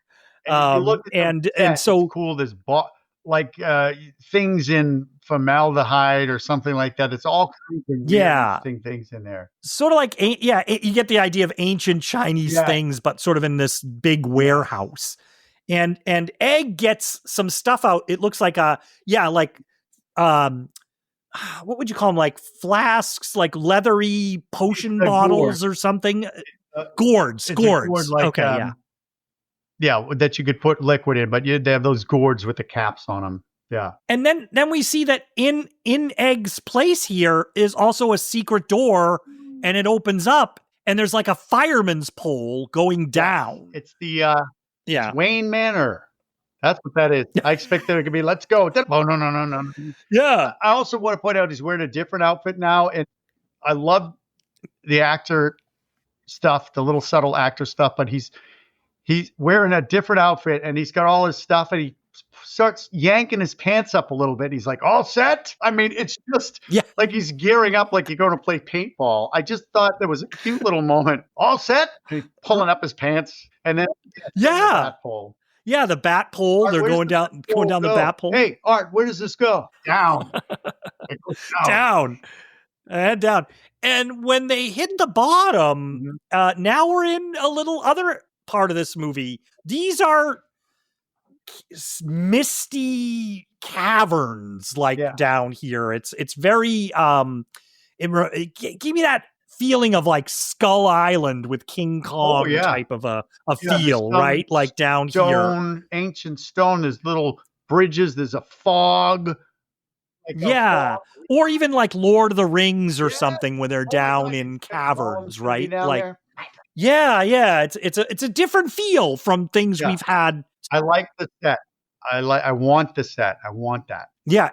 It's really fabulous. And also here Egg is going to be our tour guide here down below too, because he's pointing things out, like the black water that's running underneath here. He's talking about China, where the world was turned upside down, and there were, the good people were killed, and the evil creatures, some like that. But I did think it was like a tour guide, and I thought he was going, that's what you'll find down here on this nice warm day. He seems much more into this though than he does when he's driving the tour bus. We so find out that he's got power. He's like, we're gonna find that out because we're gonna go cut back now to Gracie and Miao Yin. And we're going to see we're going to understand now what the burning blade is that we've heard about so much. Ceremony of the burning blade. And they are wearing, which is that's Japan, so it wouldn't be geisha, but it is so bad with Chinese. It's almost like traditional Chinese wedding garb, you would think. Like headpieces and gold and red. And their makeup they've got this flush of red. It's like, so it's not geisha, but it's a flush of red. And they're kind of in a trance. They're kind of, they're in a trance. But they're in a long hallway. Down the other end of it, there's Buddhas lining it. And down the other end of the three storms, at the other end of this hallway. And behind the two girls, the girls are facing, looking at where the three storms are, is Lo Pan in his ghostly form sitting on a throne, like sort of on a throne. And so now the three storms are going to sort of do a ceremonial performance or something. First is Thunder, and he gets into this. He really gets into this. He's shirtless right now. Yes. He is. Mm-hmm. And he's got I research the movies for both of us, so I have to pay attention. And I pointed out with scantily clad women, you have to do this. His butt cheeks, he could crack walnuts with that butt. Oh my God. I'd be like, I can do that. I mean, he's points all over the place, and he's doing it. Here you go. I'm going to do it for you. Ready? It's like, and he's got those weapons that he had from. He's got his strange weapons, these blades that he has that he holds in each hand, and he's doing this. It's very precise martial arts sort of demonstration movements. And then he reaches, so he's approaching the women. He's getting closer and closer and closer to them. And then he puts the blades on the ground in front of them, I think. And his face the whole time is like he's taking a shit, right? It's like he's serious. It's like he is just, And then I think, does lightning go next? No, lightning. Rain. Rain does. Again, and he has two swords. Rain has. And he does the thing with the swords like. Yeah. His is kind of done a little faster. Yeah. Like we're going to move on. I think, though, is that the guy who plays Thunder said, I'll do this movie, but I need to do the whole thing. And they're like, all right. Because they did cuts and slow motion with him. And the other two guys, so quick. Yeah. And what Rain does is he sort of puts the two swords handles together. And he goes backwards. He does this backwards thing. Right in front of the two women. Yeah. So so is the sword floating in air? Is that the idea? It's now like one big sword. Grab it. The two women grab the sword with two hands. So, yes, and the sword starts to glow. And then they put their hands up like this. And then it's the burning blade. So they're holding on to the burning blade. And then they start going up in the air. And this is where Lightning is doing his thing. He's like, so they're all four of them are doing these hand actions like they're making them float. Yeah, and the girls are just sort of floating up. It's very trippy. It's almost like you'd see it in like I've mentioned it before, like Barbarella or something like that. Their eyes are just fixed forward and they're floating simultaneously up. And then they reach the top, and then there's like an orb up there that's glowing. It's an orb, and then in the top of the orb is a face, and they have to touch it, and then the face lights up. Ding! Two of them touch it at the same time. They both reach out and they touch this orb. Picture going on a rock wall and you have to ring the bell. That's what they're doing here. Yeah. But So the thing that I remember he said was, which he never says any other time. He goes, "They survived the burning blade and tamed the savage heart," which I guess is the thing up there. Okay, yeah, because that's what I was wondering. I thought the burning blade was mentioned a bunch of times never earlier. The savage heart. But apparently they both these two green-eyed women have passed this test. So is the idea, Erik, that when he was talking earlier about there have been other ones, right? He was talking that none of them have passed these tests so far. So these now he has two that have passed this test. What is that? It's like Big Love. He's like, whoa, I will marry.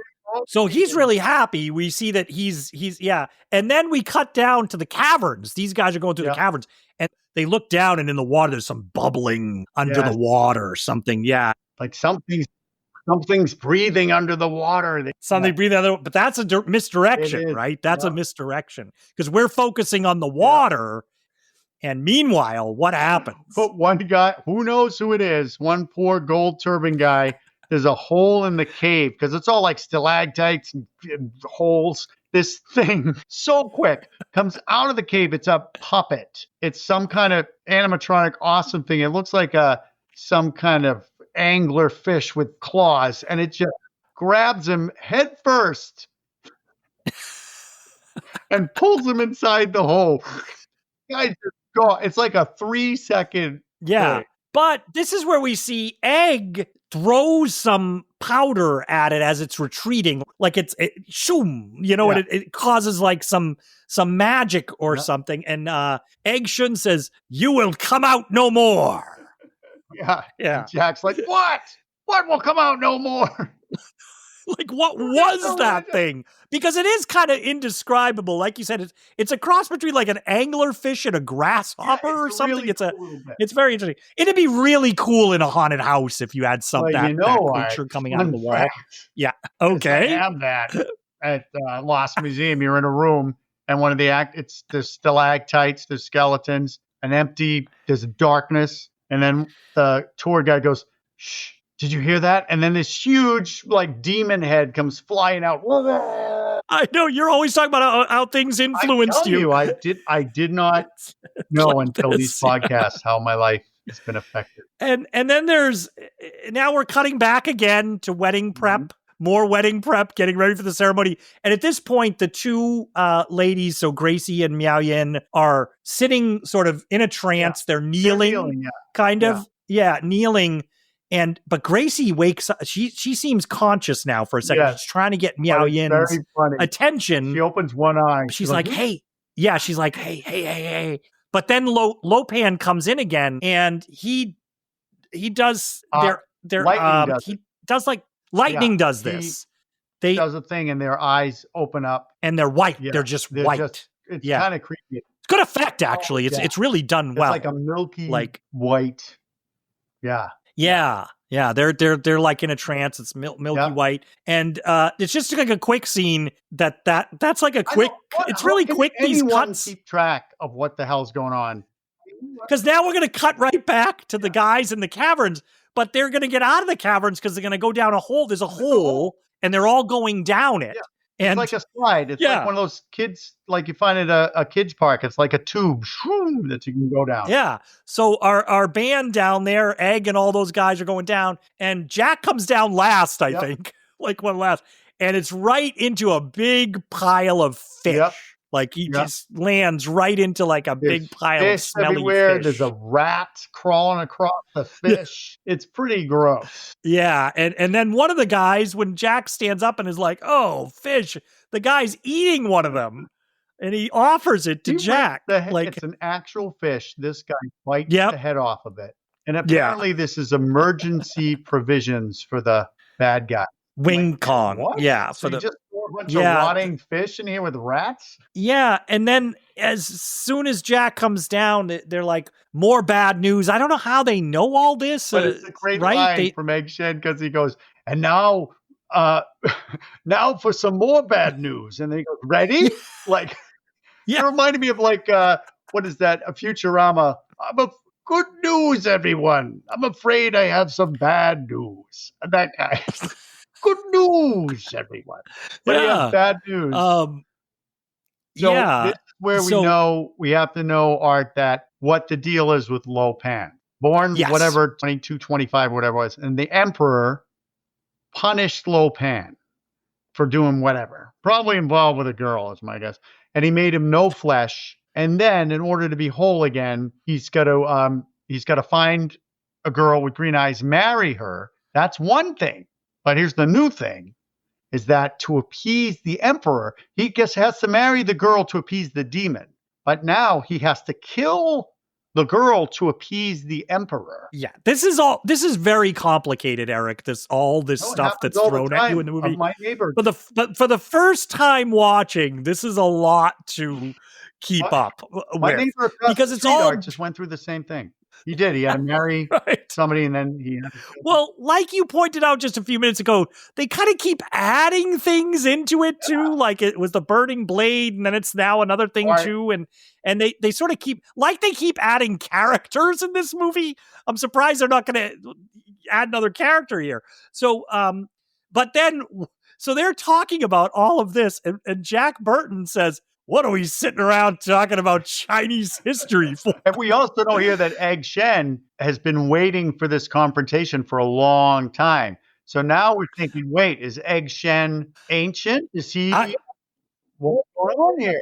Yeah. Yes, because Egg Shen seems to have all this knowledge, but is he? Yeah, does he have a little more than knowledge? Yeah, he's not just the tour guide, and he's still clutching the gourd, right? Yes. And he's like, he says, with the power of this, we'll be able to defeat. So he's holding this gourd still to remind us of these gourds that he brought down there. Jack, like, what's in the flask? Magic potion, yeah? Yes. What do we do? Drink it? Yeah. Well, yeah, I thought so. I mean, it's just, he's like, yeah. And then and then they're gonna come into a hallway. Yeah. They're gonna come out of where they are into like a hallway that's lined. It's cave still, but there's like Buddha's lining it and stuff, right? I was getting a castle feel. Okay, yeah. That's true. They get different statues and they're grotesque, like guard. But there's two guys marching and they're in like very ornate gold armor with that demon mask face. With a demon mask. And so we haven't seen these guys before yet in the movie. The Winkies. What's that? From the Wizard of Oz. They were like, and then they take a quick right turn together from. But we haven't. Yeah, these are new to us. We haven't seen these guys. So we get the feeling we're entering sort of another idea. Section, And do they kind of bring us into this is where we're going to first see sort of where the ceremonial chamber is going to be? It's this big room that looks like it might be a nightclub at night. A little bit, right? It's like a cool nightclub. It's weird. It's very medieval Chinese traditional, but yet things have neon on them, like those neon tubes. You got this gaping skull, but it's covered, lined in neon. Plus, I will point out, it's got a gaping mouth with an escalator. Down it, escalator. And then you got, and I think on the opposite side, there's like a Buddha or something too that's neon. That 6-armed Buddha, but it's also a demon Buddha, also lined in neon. Yeah, and so there's like nightclub colors around him, and we're seeing everybody's kind of gathering, getting ready for the wedding ceremony. I guess is what I'm sorry, but I'm just thinking that Egg Shen's living a long time.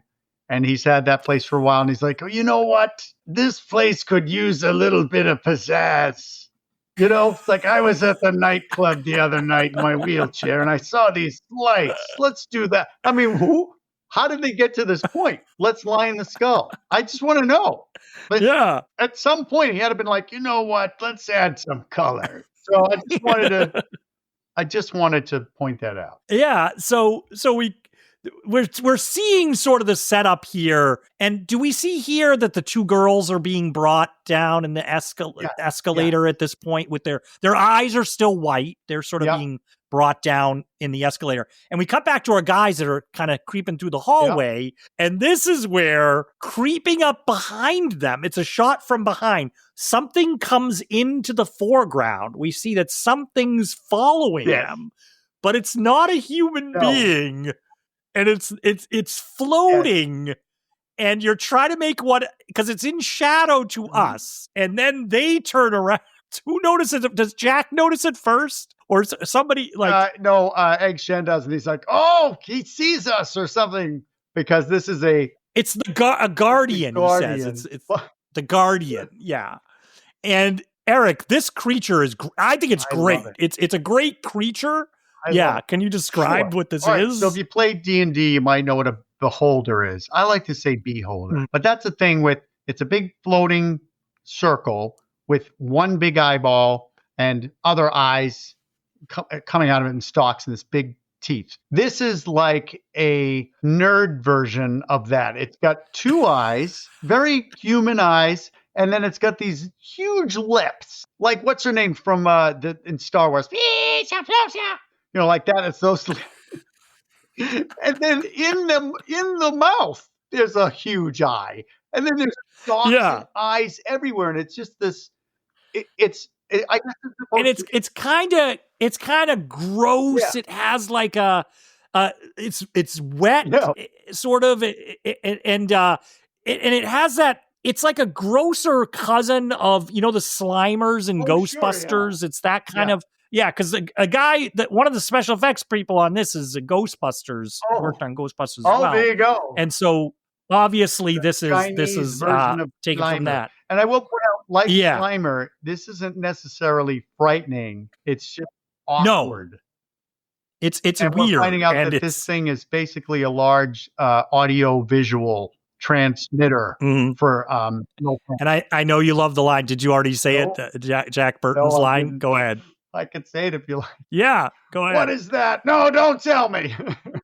Yeah, it's like right on the heels. He's like, I don't want to know. But what we learn here is this is a guardian because Lo Pan can see through this thing, all these eyes. It's like a little probe or droid that can go out. And so we're seeing Lo Pan back in his quarters, I guess, getting ready for the ceremony, get ready to get married. And he can talk now to Egg through this. He says, when he's getting ready, he's like, oh, it's Egg Shen, that little bastard sorcerer.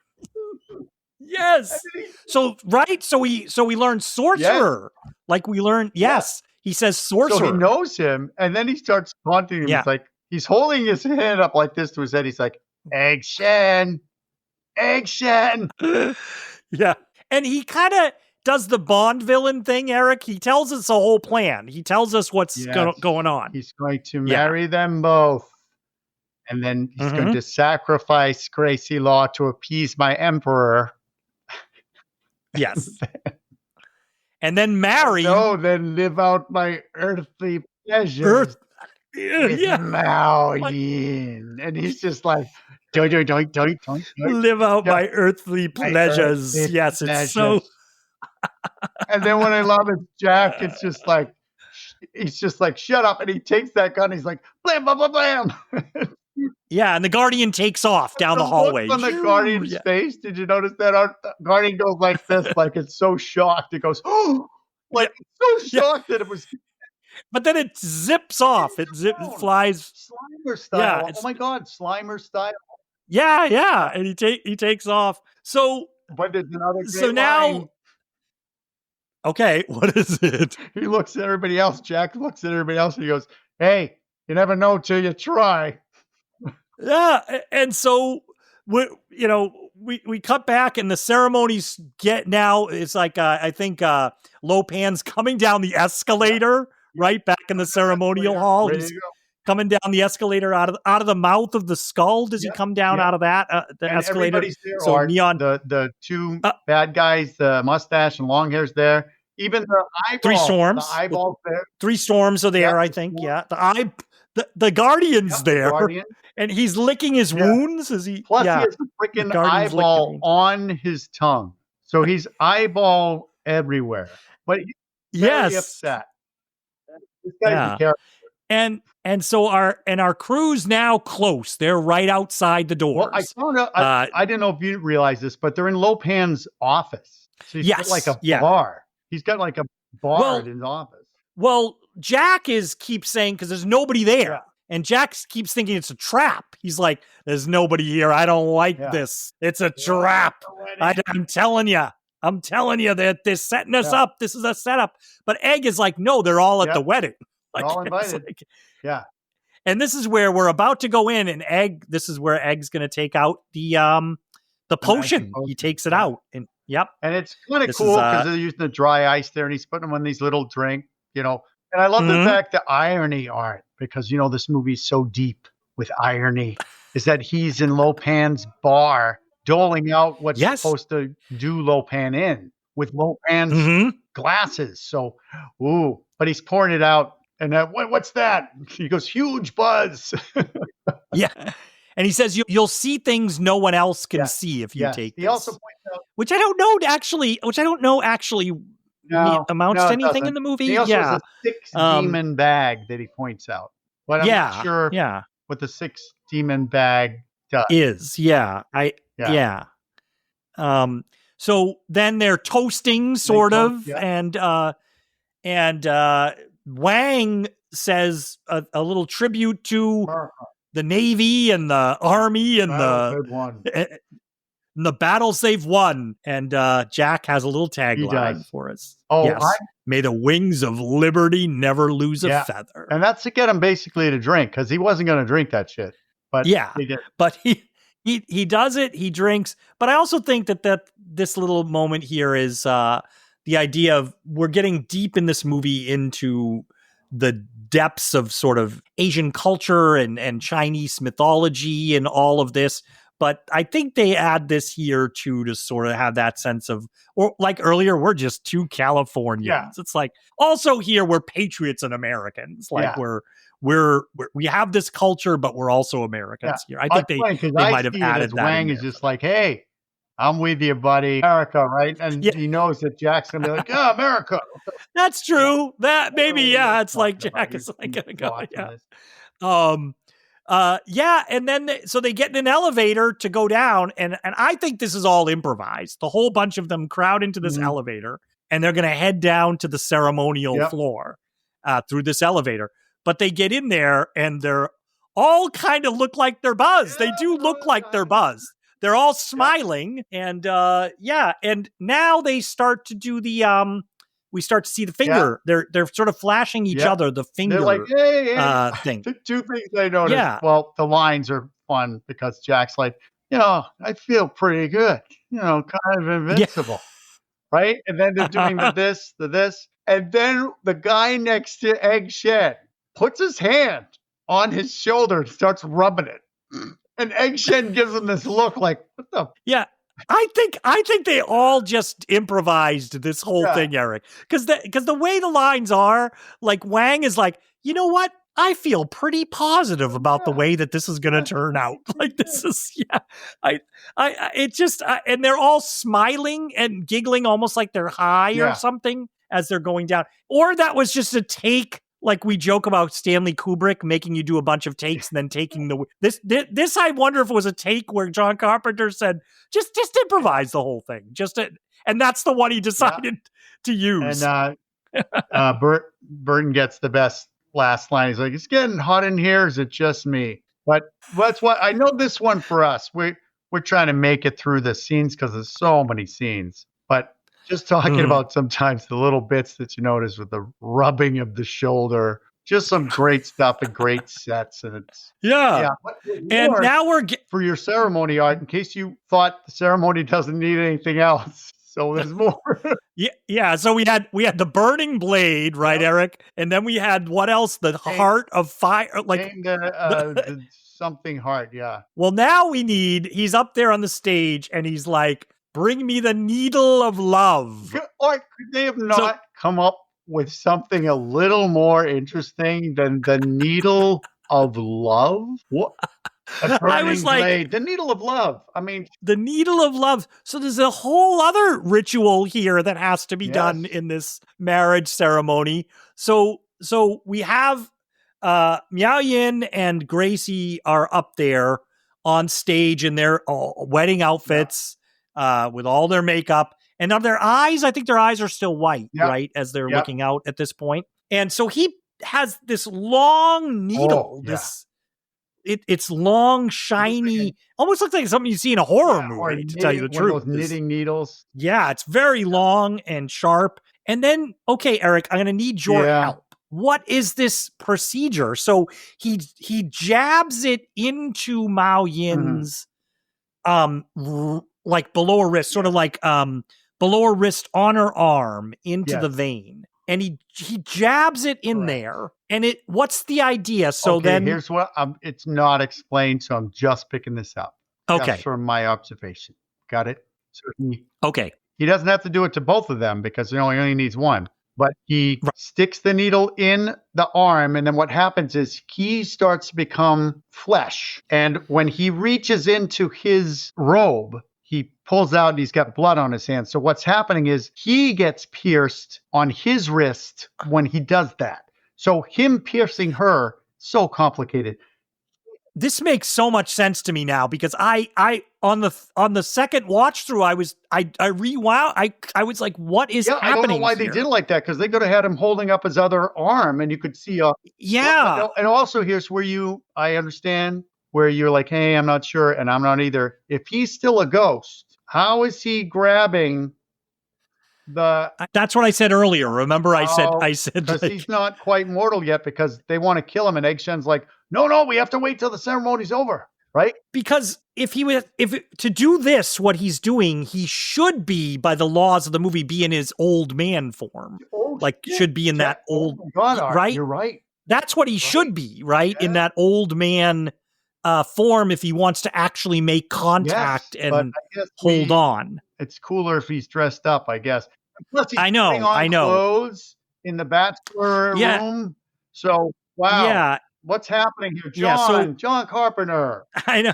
It's like, it's a little so he looks down and he starts to see blood, right? And so is this where we start to sort of see he's becoming more human? He's becoming more. He had a lot of makeup on before, and I guess it's more just his flesh color.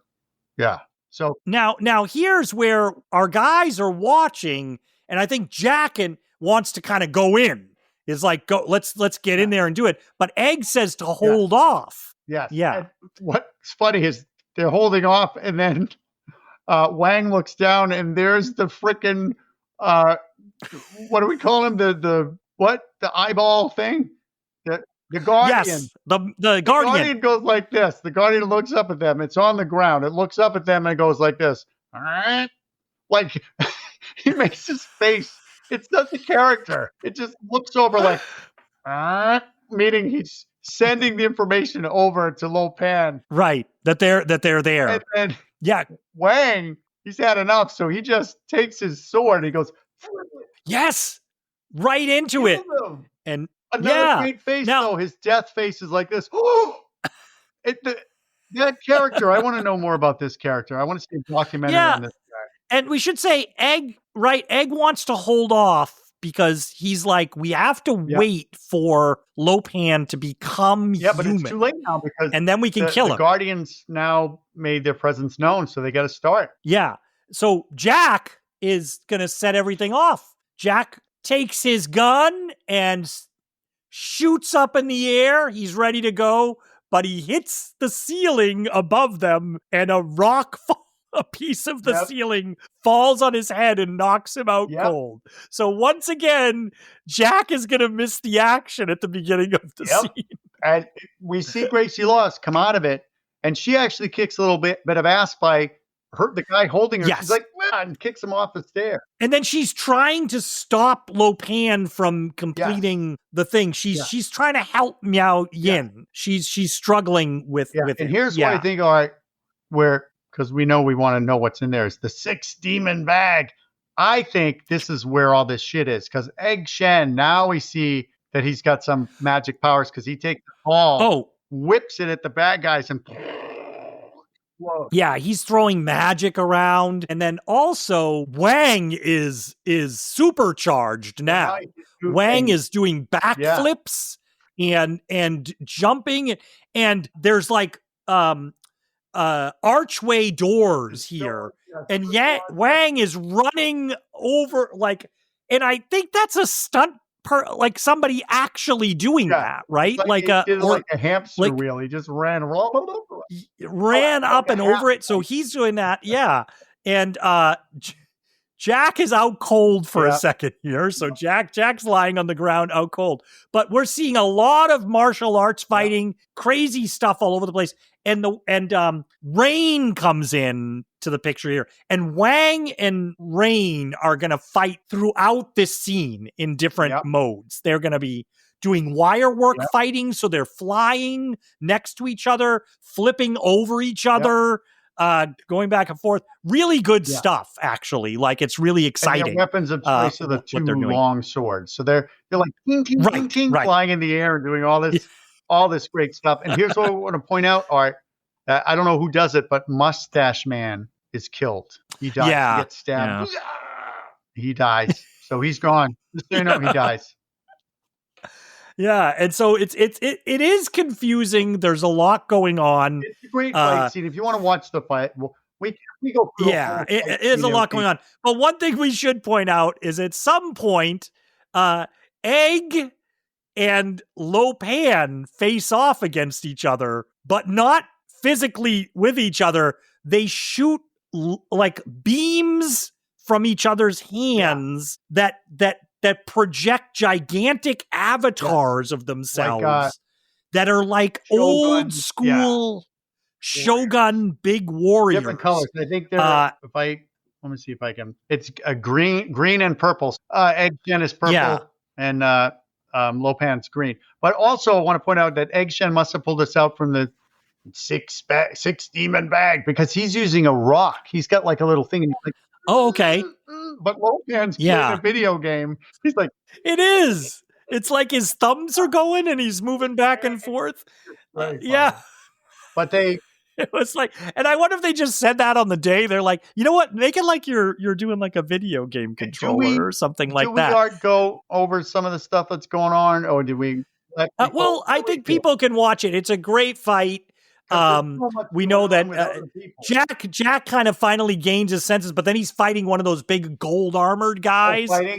Jack's facing off against him. Well, no, the guy gets the better of him, but then Jack is lucky because the guy sword comes goes towards through him. And Jack has his knife in his pant and he in his foot, but sticking out like where his heel is. So he accidentally stabs the guard, and the guard dies on top of him.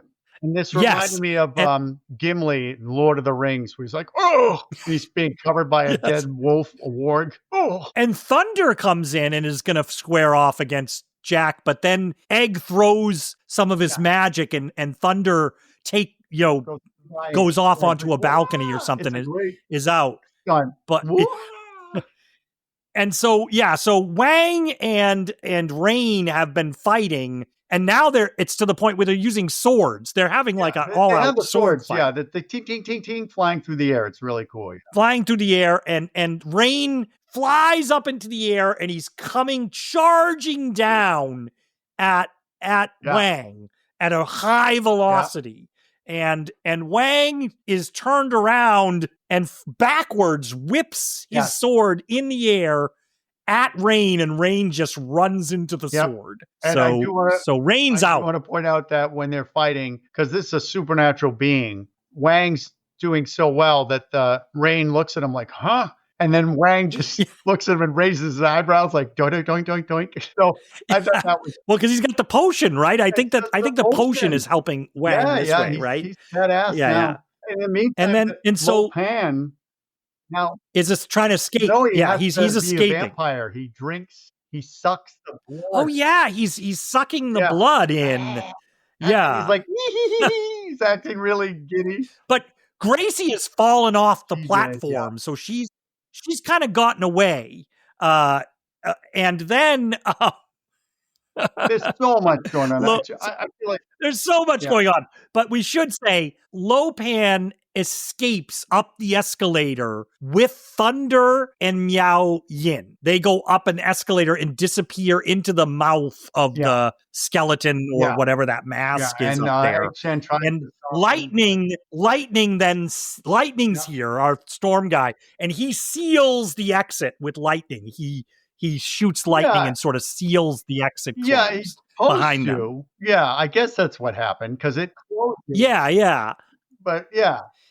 And but so they're like, oh my gosh, we got to go try and get Miao Yin. But then the Yeren, our creature, the not a Yeti, the Yeren pops up and tries to attack Jack and Gracie, but Gracie's got his number.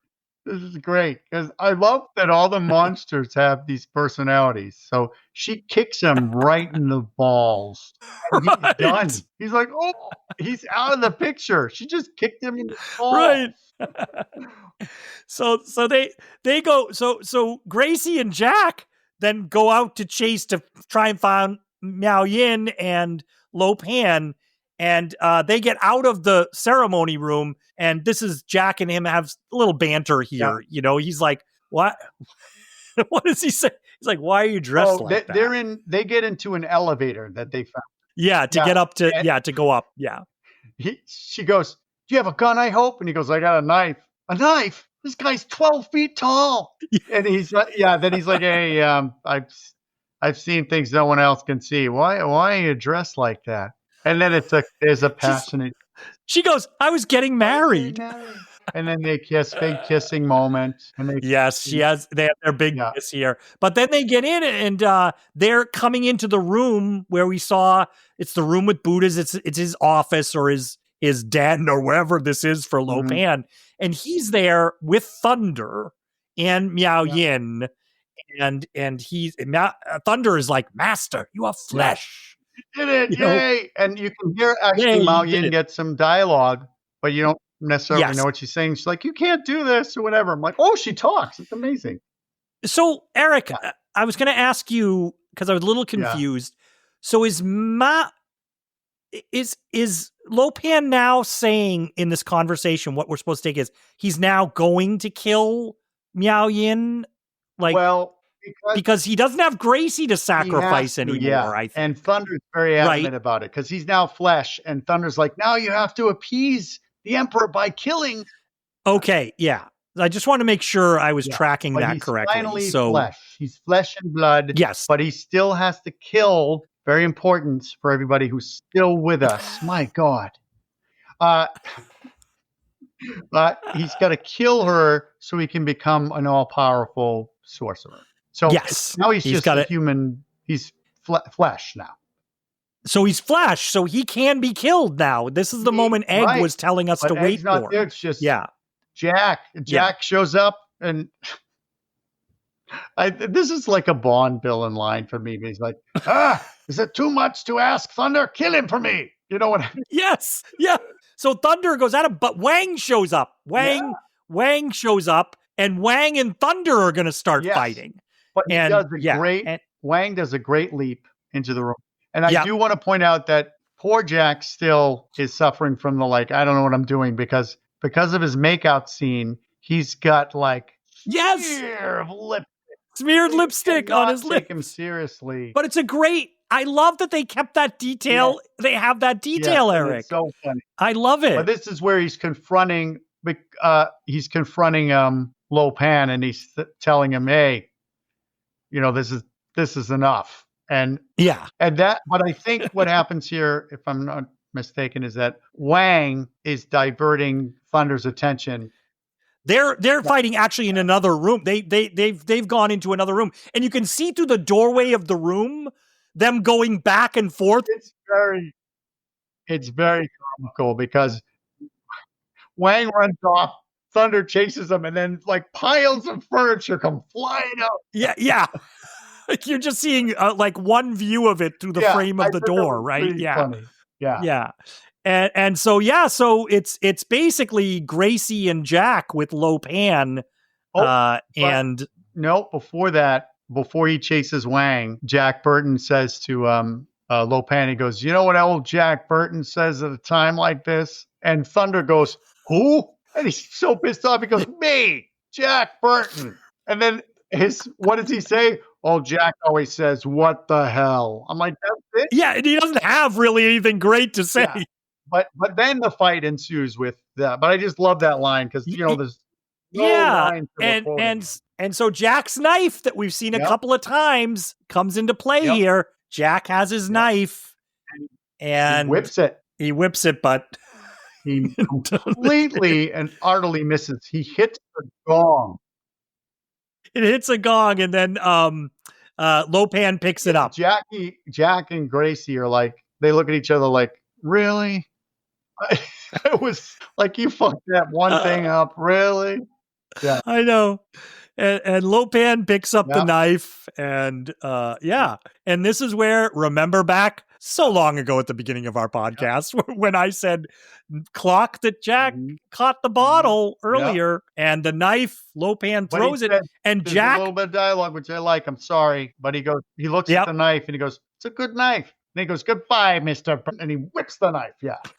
and Jack catches it and it's like, boom, catches it and throws it back, and it goes right into Lo Pan's forehead.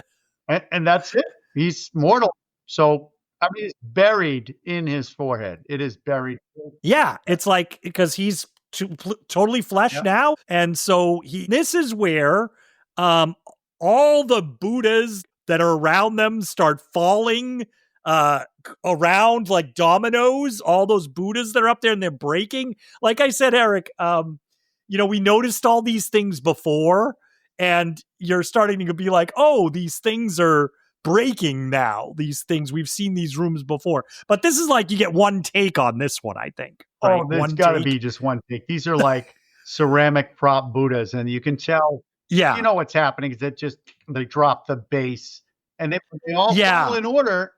He's standing there in the middle of the room, so you know it was one take. So it was a good deal. Yeah, Jack and Gracie are standing there, and they go all the way around. And then Thunder's going to see that his master was killed. Yes, call back, though, to the beginning of the movie. Burton looks over at Gracie's like, it's all in the reflexes.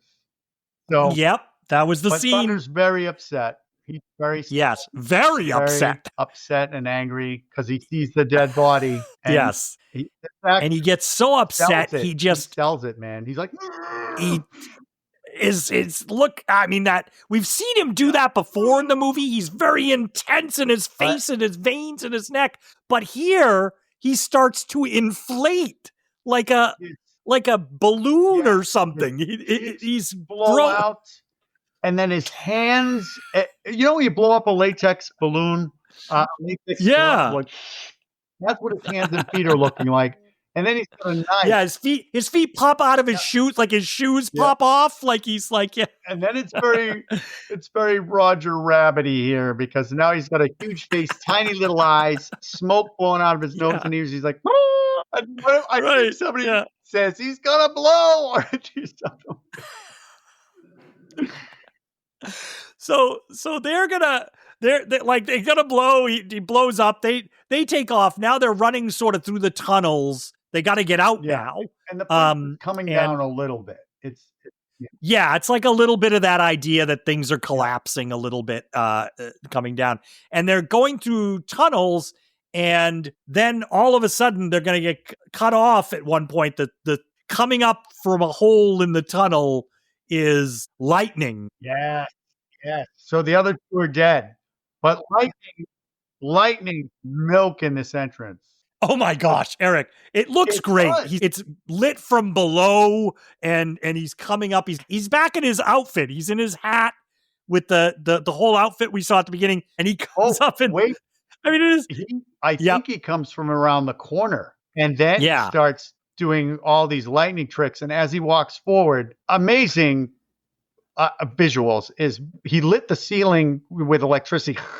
Behind him, whatever that is, this giant fire something goes wall of flame behind him, and I thought, wow, but still this guy he's milking it too much. He's sending all his energy out to the walls. He's like I think he really likes this power he has. He loves it. And he's like, why would I just zap them right away when I can really show off? So they're going, and then they reach a point and they see that up above them in a hole going up, Egg and the rest of the group are up there. So they need to go up and to get out and join Egg and them. But they're being pursued by, he's coming up, right? That's where he comes up through the hole at the next level. He's emerging, his big hat. Yeah. Jack's like, Egg Shen, how'd you get up there? And Egg Shen goes, wasn't easy. I mean, just. But this guy is like, it is like a horror character, like a Michael Myers or something pursuing you. He's he's not running towards them. He's just very methodical lightning, and he's coming, and he's very scary and threatening. And they're going and then they got a pulley system or something that they have to lift Jack and them up. Getting something up. But lightning is right on the heels, right there. And the way they do away with lightning is pretty simple. He goes out a little easy here. Yeah, I thought they drop. What is it that they drop on him, Erik? They rock. They just push something off, hits him right in the head. And crashes him down through the hole. You see, there's a big with lightning and fire, so you know he's dead because it's like, So all of them are out. All of the The storms are gone. All the storms, the 3 storms are gone. He was sort of the final boss that they had to get through. And then they come out, there's Jack's truck. Right there. Jack's truck is Holy there. crap. So they all pile into Jack's truck. There's not many of them left here, I guess, because they can all pile into his The guards. truck. You mean the bad guys or the good guys? No, the good guys. No, How many are left? Yeah, there's a few. There's a few, but they pile into Jack's truck, but he's like, darn it, they took the keys. And Gracie's like, don't you have another one, a spare set? And he goes, oh yeah, I do. Yes. And he reaches down under his mat and he drives out, they bust out the doors, and the Wing Kong are still shooting at him. They come out from the exchange. They're the only ones left. Yeah, the security guard. But they don't know. If you think about it, they don't know what's happened downstairs. So they're shooting at him. So, but they get away. This is it. They get away. What is it? 6 demon bag, and he throws a ball and explodes all those guys. Yep, blows them Can I up. point this out now, Art? Yeah. Because we've been running this whole time. You and I are running, which is great because there's so much to talk about in this freaking movie. But Jack Burton's tank top never gets dirty. In the truck. I see. I wasn't really noticing that. Yeah. Color as it was at the beginning. There's no, what's his name? Yeah, come to the coast. It'll be fun. He had like 6 different tank tops, right? Right. So it's just clean. I always laugh at that where it's like, it's clean. But and now we're here at the end, right? Now we're at the end. We're going to wrap this up. We're at the Dragon Restaurant. Not before the kissing scene. I think Gracie gets a last laugh here. She's like, stop, red light. And they stop at the red light and everybody's making out. And she's like, oh. And then she goes, light's green. You can go. I just thought there was such a... But now we're at the restaurant. So we're back at the Dragon and we see... Eddie Lee and Margot are going to be a couple there because we've been so invested in that relationship the entire time. Yeah. Oh, yeah. 100%. Hey, do you know what Egg Shen was? Did you happen to catch Egg Shen before he gets ready to go? No. He's behind one of the, restaurant areas, where the seats are. And he's smoking a bong, dude. I didn't notice that. Oh, my gosh. It's like you see how. Well, he needs more potion. I guess he needs more potion in him. I thought it was hilarious. They're like, you can see half of him. He's like, so he's smoking a bong. So so Eddie and Margot get together, and obviously Wang and Miao Yin, they're together again. Yep. Are Gracie and Jack going to get together? I don't know. Though? That's the question. How did Gracie had a lot of time to get into a nice new outfit. Yeah. But Jack's on his way out. Egg Shen leaves and he says that he's going to go on vacation now because he's been waiting for a long time. So he just leaves. And I love his suit. It's very leisure suit. Funny. But Jack gets paid $3,000. Mm-hmm. And Jack and Gracie say goodbye and have this little moment like, it's. They don't kiss. They don't kiss. The lines I keep thinking of, oh, you big lug, is there room for me? And then who says that? What's her name? Says, aren't you going to even kiss her goodbye? And he goes, nope. But the way he said it was great. He didn't go, nope. He's like, nope. And then the last thing he says to Wang is, we really shook the pillars of heaven, didn't we? No bullshit. No bullshit. Yeah. What's interesting, though, is I don't think that they set that line earlier. Like, it's not like they say it earlier in the movie, like, we're going to shake the pillars of heaven or something. It sounds like a line that should be referring to something they said earlier. Do you see what I mean? But that's Jack. I know that's Jack. That's Jack. But I was like, was it a line cut earlier about we're going to shake the pillars of heaven? Yeah. But so Jack's going out. He's back on the road. He's in the Pork Chop Express driving. He's back on the air, Erik. It's raining again. He's back on the air on the CB. Yeah. It's raining. He's driving along, passing on his Jack Burton wisdom. And I don't know if you have any of this wisdom. I cut it down really short because it's so long. Okay. But he's like, when this and that and this and that, he goes, Jack Burton just looks that big old storm square in the eyes and says, give me your best shot, pal. I can take it. I mean, but it's a longer, but it's funny. But I guess we're done, But right? No, we're not done. No, we're not done because the camera is going to pan back from Jack in the cab, little ways back, and then there's a little compartment on the back of his truck, and popping up from the trunk there is the Yeren. Yep, the Yeren. He's hitched a ride on the Pork Chop Express. He did, and he's got that look on his face. The Yeren's like, and here's what I'm thinking, Art, is that this monster's like, I am going to kick him right in the balls. That's what I'm thinking. The only reason is so you can kick Jack Burton in the balls. That's it. But we cut out into the into the theme song, Big Trouble in Little China. What are we? What? Oh. That's the song. There was a music video I remember about really? it too. Yeah, there was a music video. Yeah, back in the day.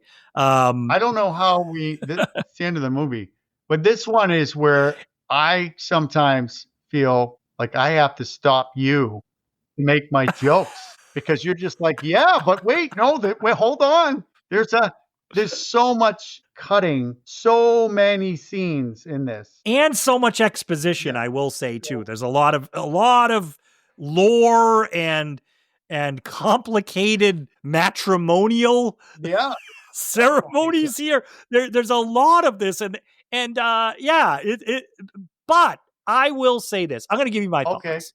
I'm going to talk to you. Yeah, thoughts. Right. Yeah, what? I'll give you my thoughts. Podcast. Go ahead. I know. This movie came out, like I said, and it bombed at the box office. It did. It's since recovered its status as a cult movie with a lot of fans. I am now one of those fans. I am totally one of those fans. I've joined you, Erik. I don't know if there's a secret handshake, but yes, right. The first time through watching this for this podcast, I was, as I've stated during our podcast here, I was confused on some things and I was not following a lot. And I was thinking it's throwing too much at you because, like we should point out, this is not a long movie. This is an hour 40. I think it might even be under an hour 40. It might be like 139. I think, and there's so much packed into this movie with special effects, lore, martial arts, gunfights, creatures. Yep. There's so much going on here, all wrapped up in this with a bunch of quirky characters, and Jack Burton at the center of it, which I find him a fascinating character that at first, my first watch, I didn't have a handle on. I will say I didn't have a handle on what was going on. The second time through, I get the idea. I get what they're going for and I'm with it. And I really like Jack's lines because they're offbeat. They're not what you expect. And I think that probably caught a lot of people off guard when they're first seeing it. I think they're not sure what they're watching here or what they're getting into. My second watch through, where I was watching through the notes, I was laughing, enjoying it. I was catching up to what was going on. I was looking forward to things and also able to take in, I think you said, even from that very simple shot at the beginning, it's shot really well. This is Dean Cundy again, the cinematographer who we talked about on Halloween, The Fog. He's a very accomplished, he's very good. And so here he's shooting this as well. And so it looks good. Lots of interesting stuff, the fun banter. And I think it's just a really fun movie to enjoy. I will say your first time through, hopefully you've listened to this podcast in a way because you will understand a lot of what's going on if you've listened to this podcast first. I think they will.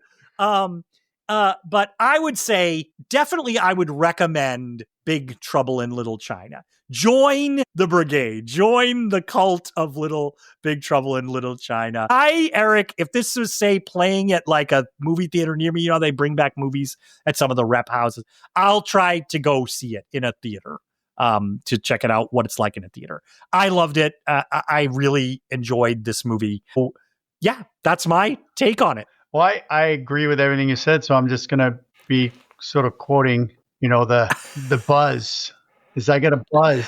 I got a huge buzz from this movie, and I feel pretty good about it, and makes me feel kind of invincible. Really, I mean, wow, I think I could do anything after watching this movie. It's a great movie. You got to see it if you're a big fan of John Carpenter, big fan of Kurt Russell. You like monsters. You like freaking martial arts. I don't know.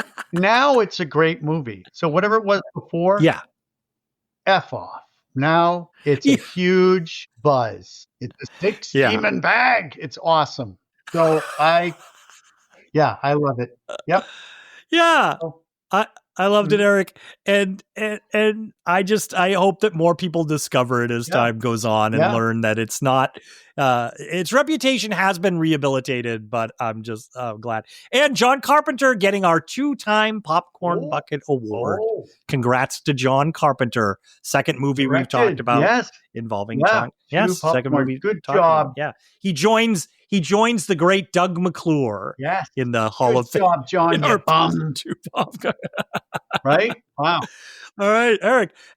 We love this movie so much, Erik, that I feel bad that we don't have a rating system to rate it. I feel bad because this is a movie where I'm like, oh, we should just be able to have a rating system. We haven't figured one out yet for the podcast. Yes, we have. We've used it. I don't know how many times. What's wrong with you? Oh, you know what happens? I you don't do know. Such a long podcast that you forget things. Like you forget how to pronounce people's names. God. You forget that I don't speak as much French as you do. Things like that. You forget we have a rate. We have a rating. We have a scoring thing. What is it? I'm not remembering this. One, yeah. I'm gonna go with 9. But it's 9 Chinese hells. You can pick your own hells. Yeah, you can pick whatever you want, upside down or burning or flesh feeling. Hey, it's 9. Or I might have to go 10 out of 10 guardian eyeballs. Oh, and we can use that now for every movie. Yeah. We've now established a rating system, right? So convenient for every movie. All right, Erik. So I have really had a good time discussing this with you. I know. It's crazy. But I hope that people listening have enjoyed it just as much as we have. If you enjoyed it, we'd love to hear from you. You can reach out to us at midnightcinemapod@gmail.com. You can reach us there. Let us know if there's any movies you would like us to talk about, your favorite movies on here. You can... I got tongue-tied. We've been talking so long. I'm going to leave that in. Let him know how we struggle. Just leave that one in, Erik. Yes. So if you want to follow us, go to midnightcinemapod.com. Please subscribe. Follow us on your favorite podcast apps, Apple, Spotify. We're on all of those. Please rate and review us. It helps us to get the word out. And we've really enjoyed this, and we hope that you have too. And so you can join us next week when we screen another movie here at Midnight Cinema. Yeah. Thanks, Erik. This has been great. Now I can rule the universe from beyond the grave, or check into a psycho ward, whichever comes first. Am I right?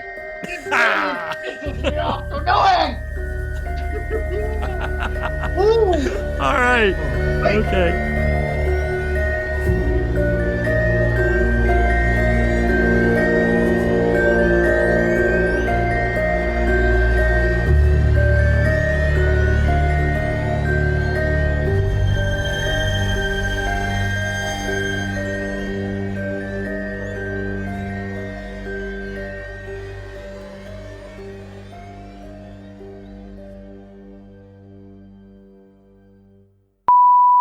We are talking about the 1986 movie Big Trouble in Little China.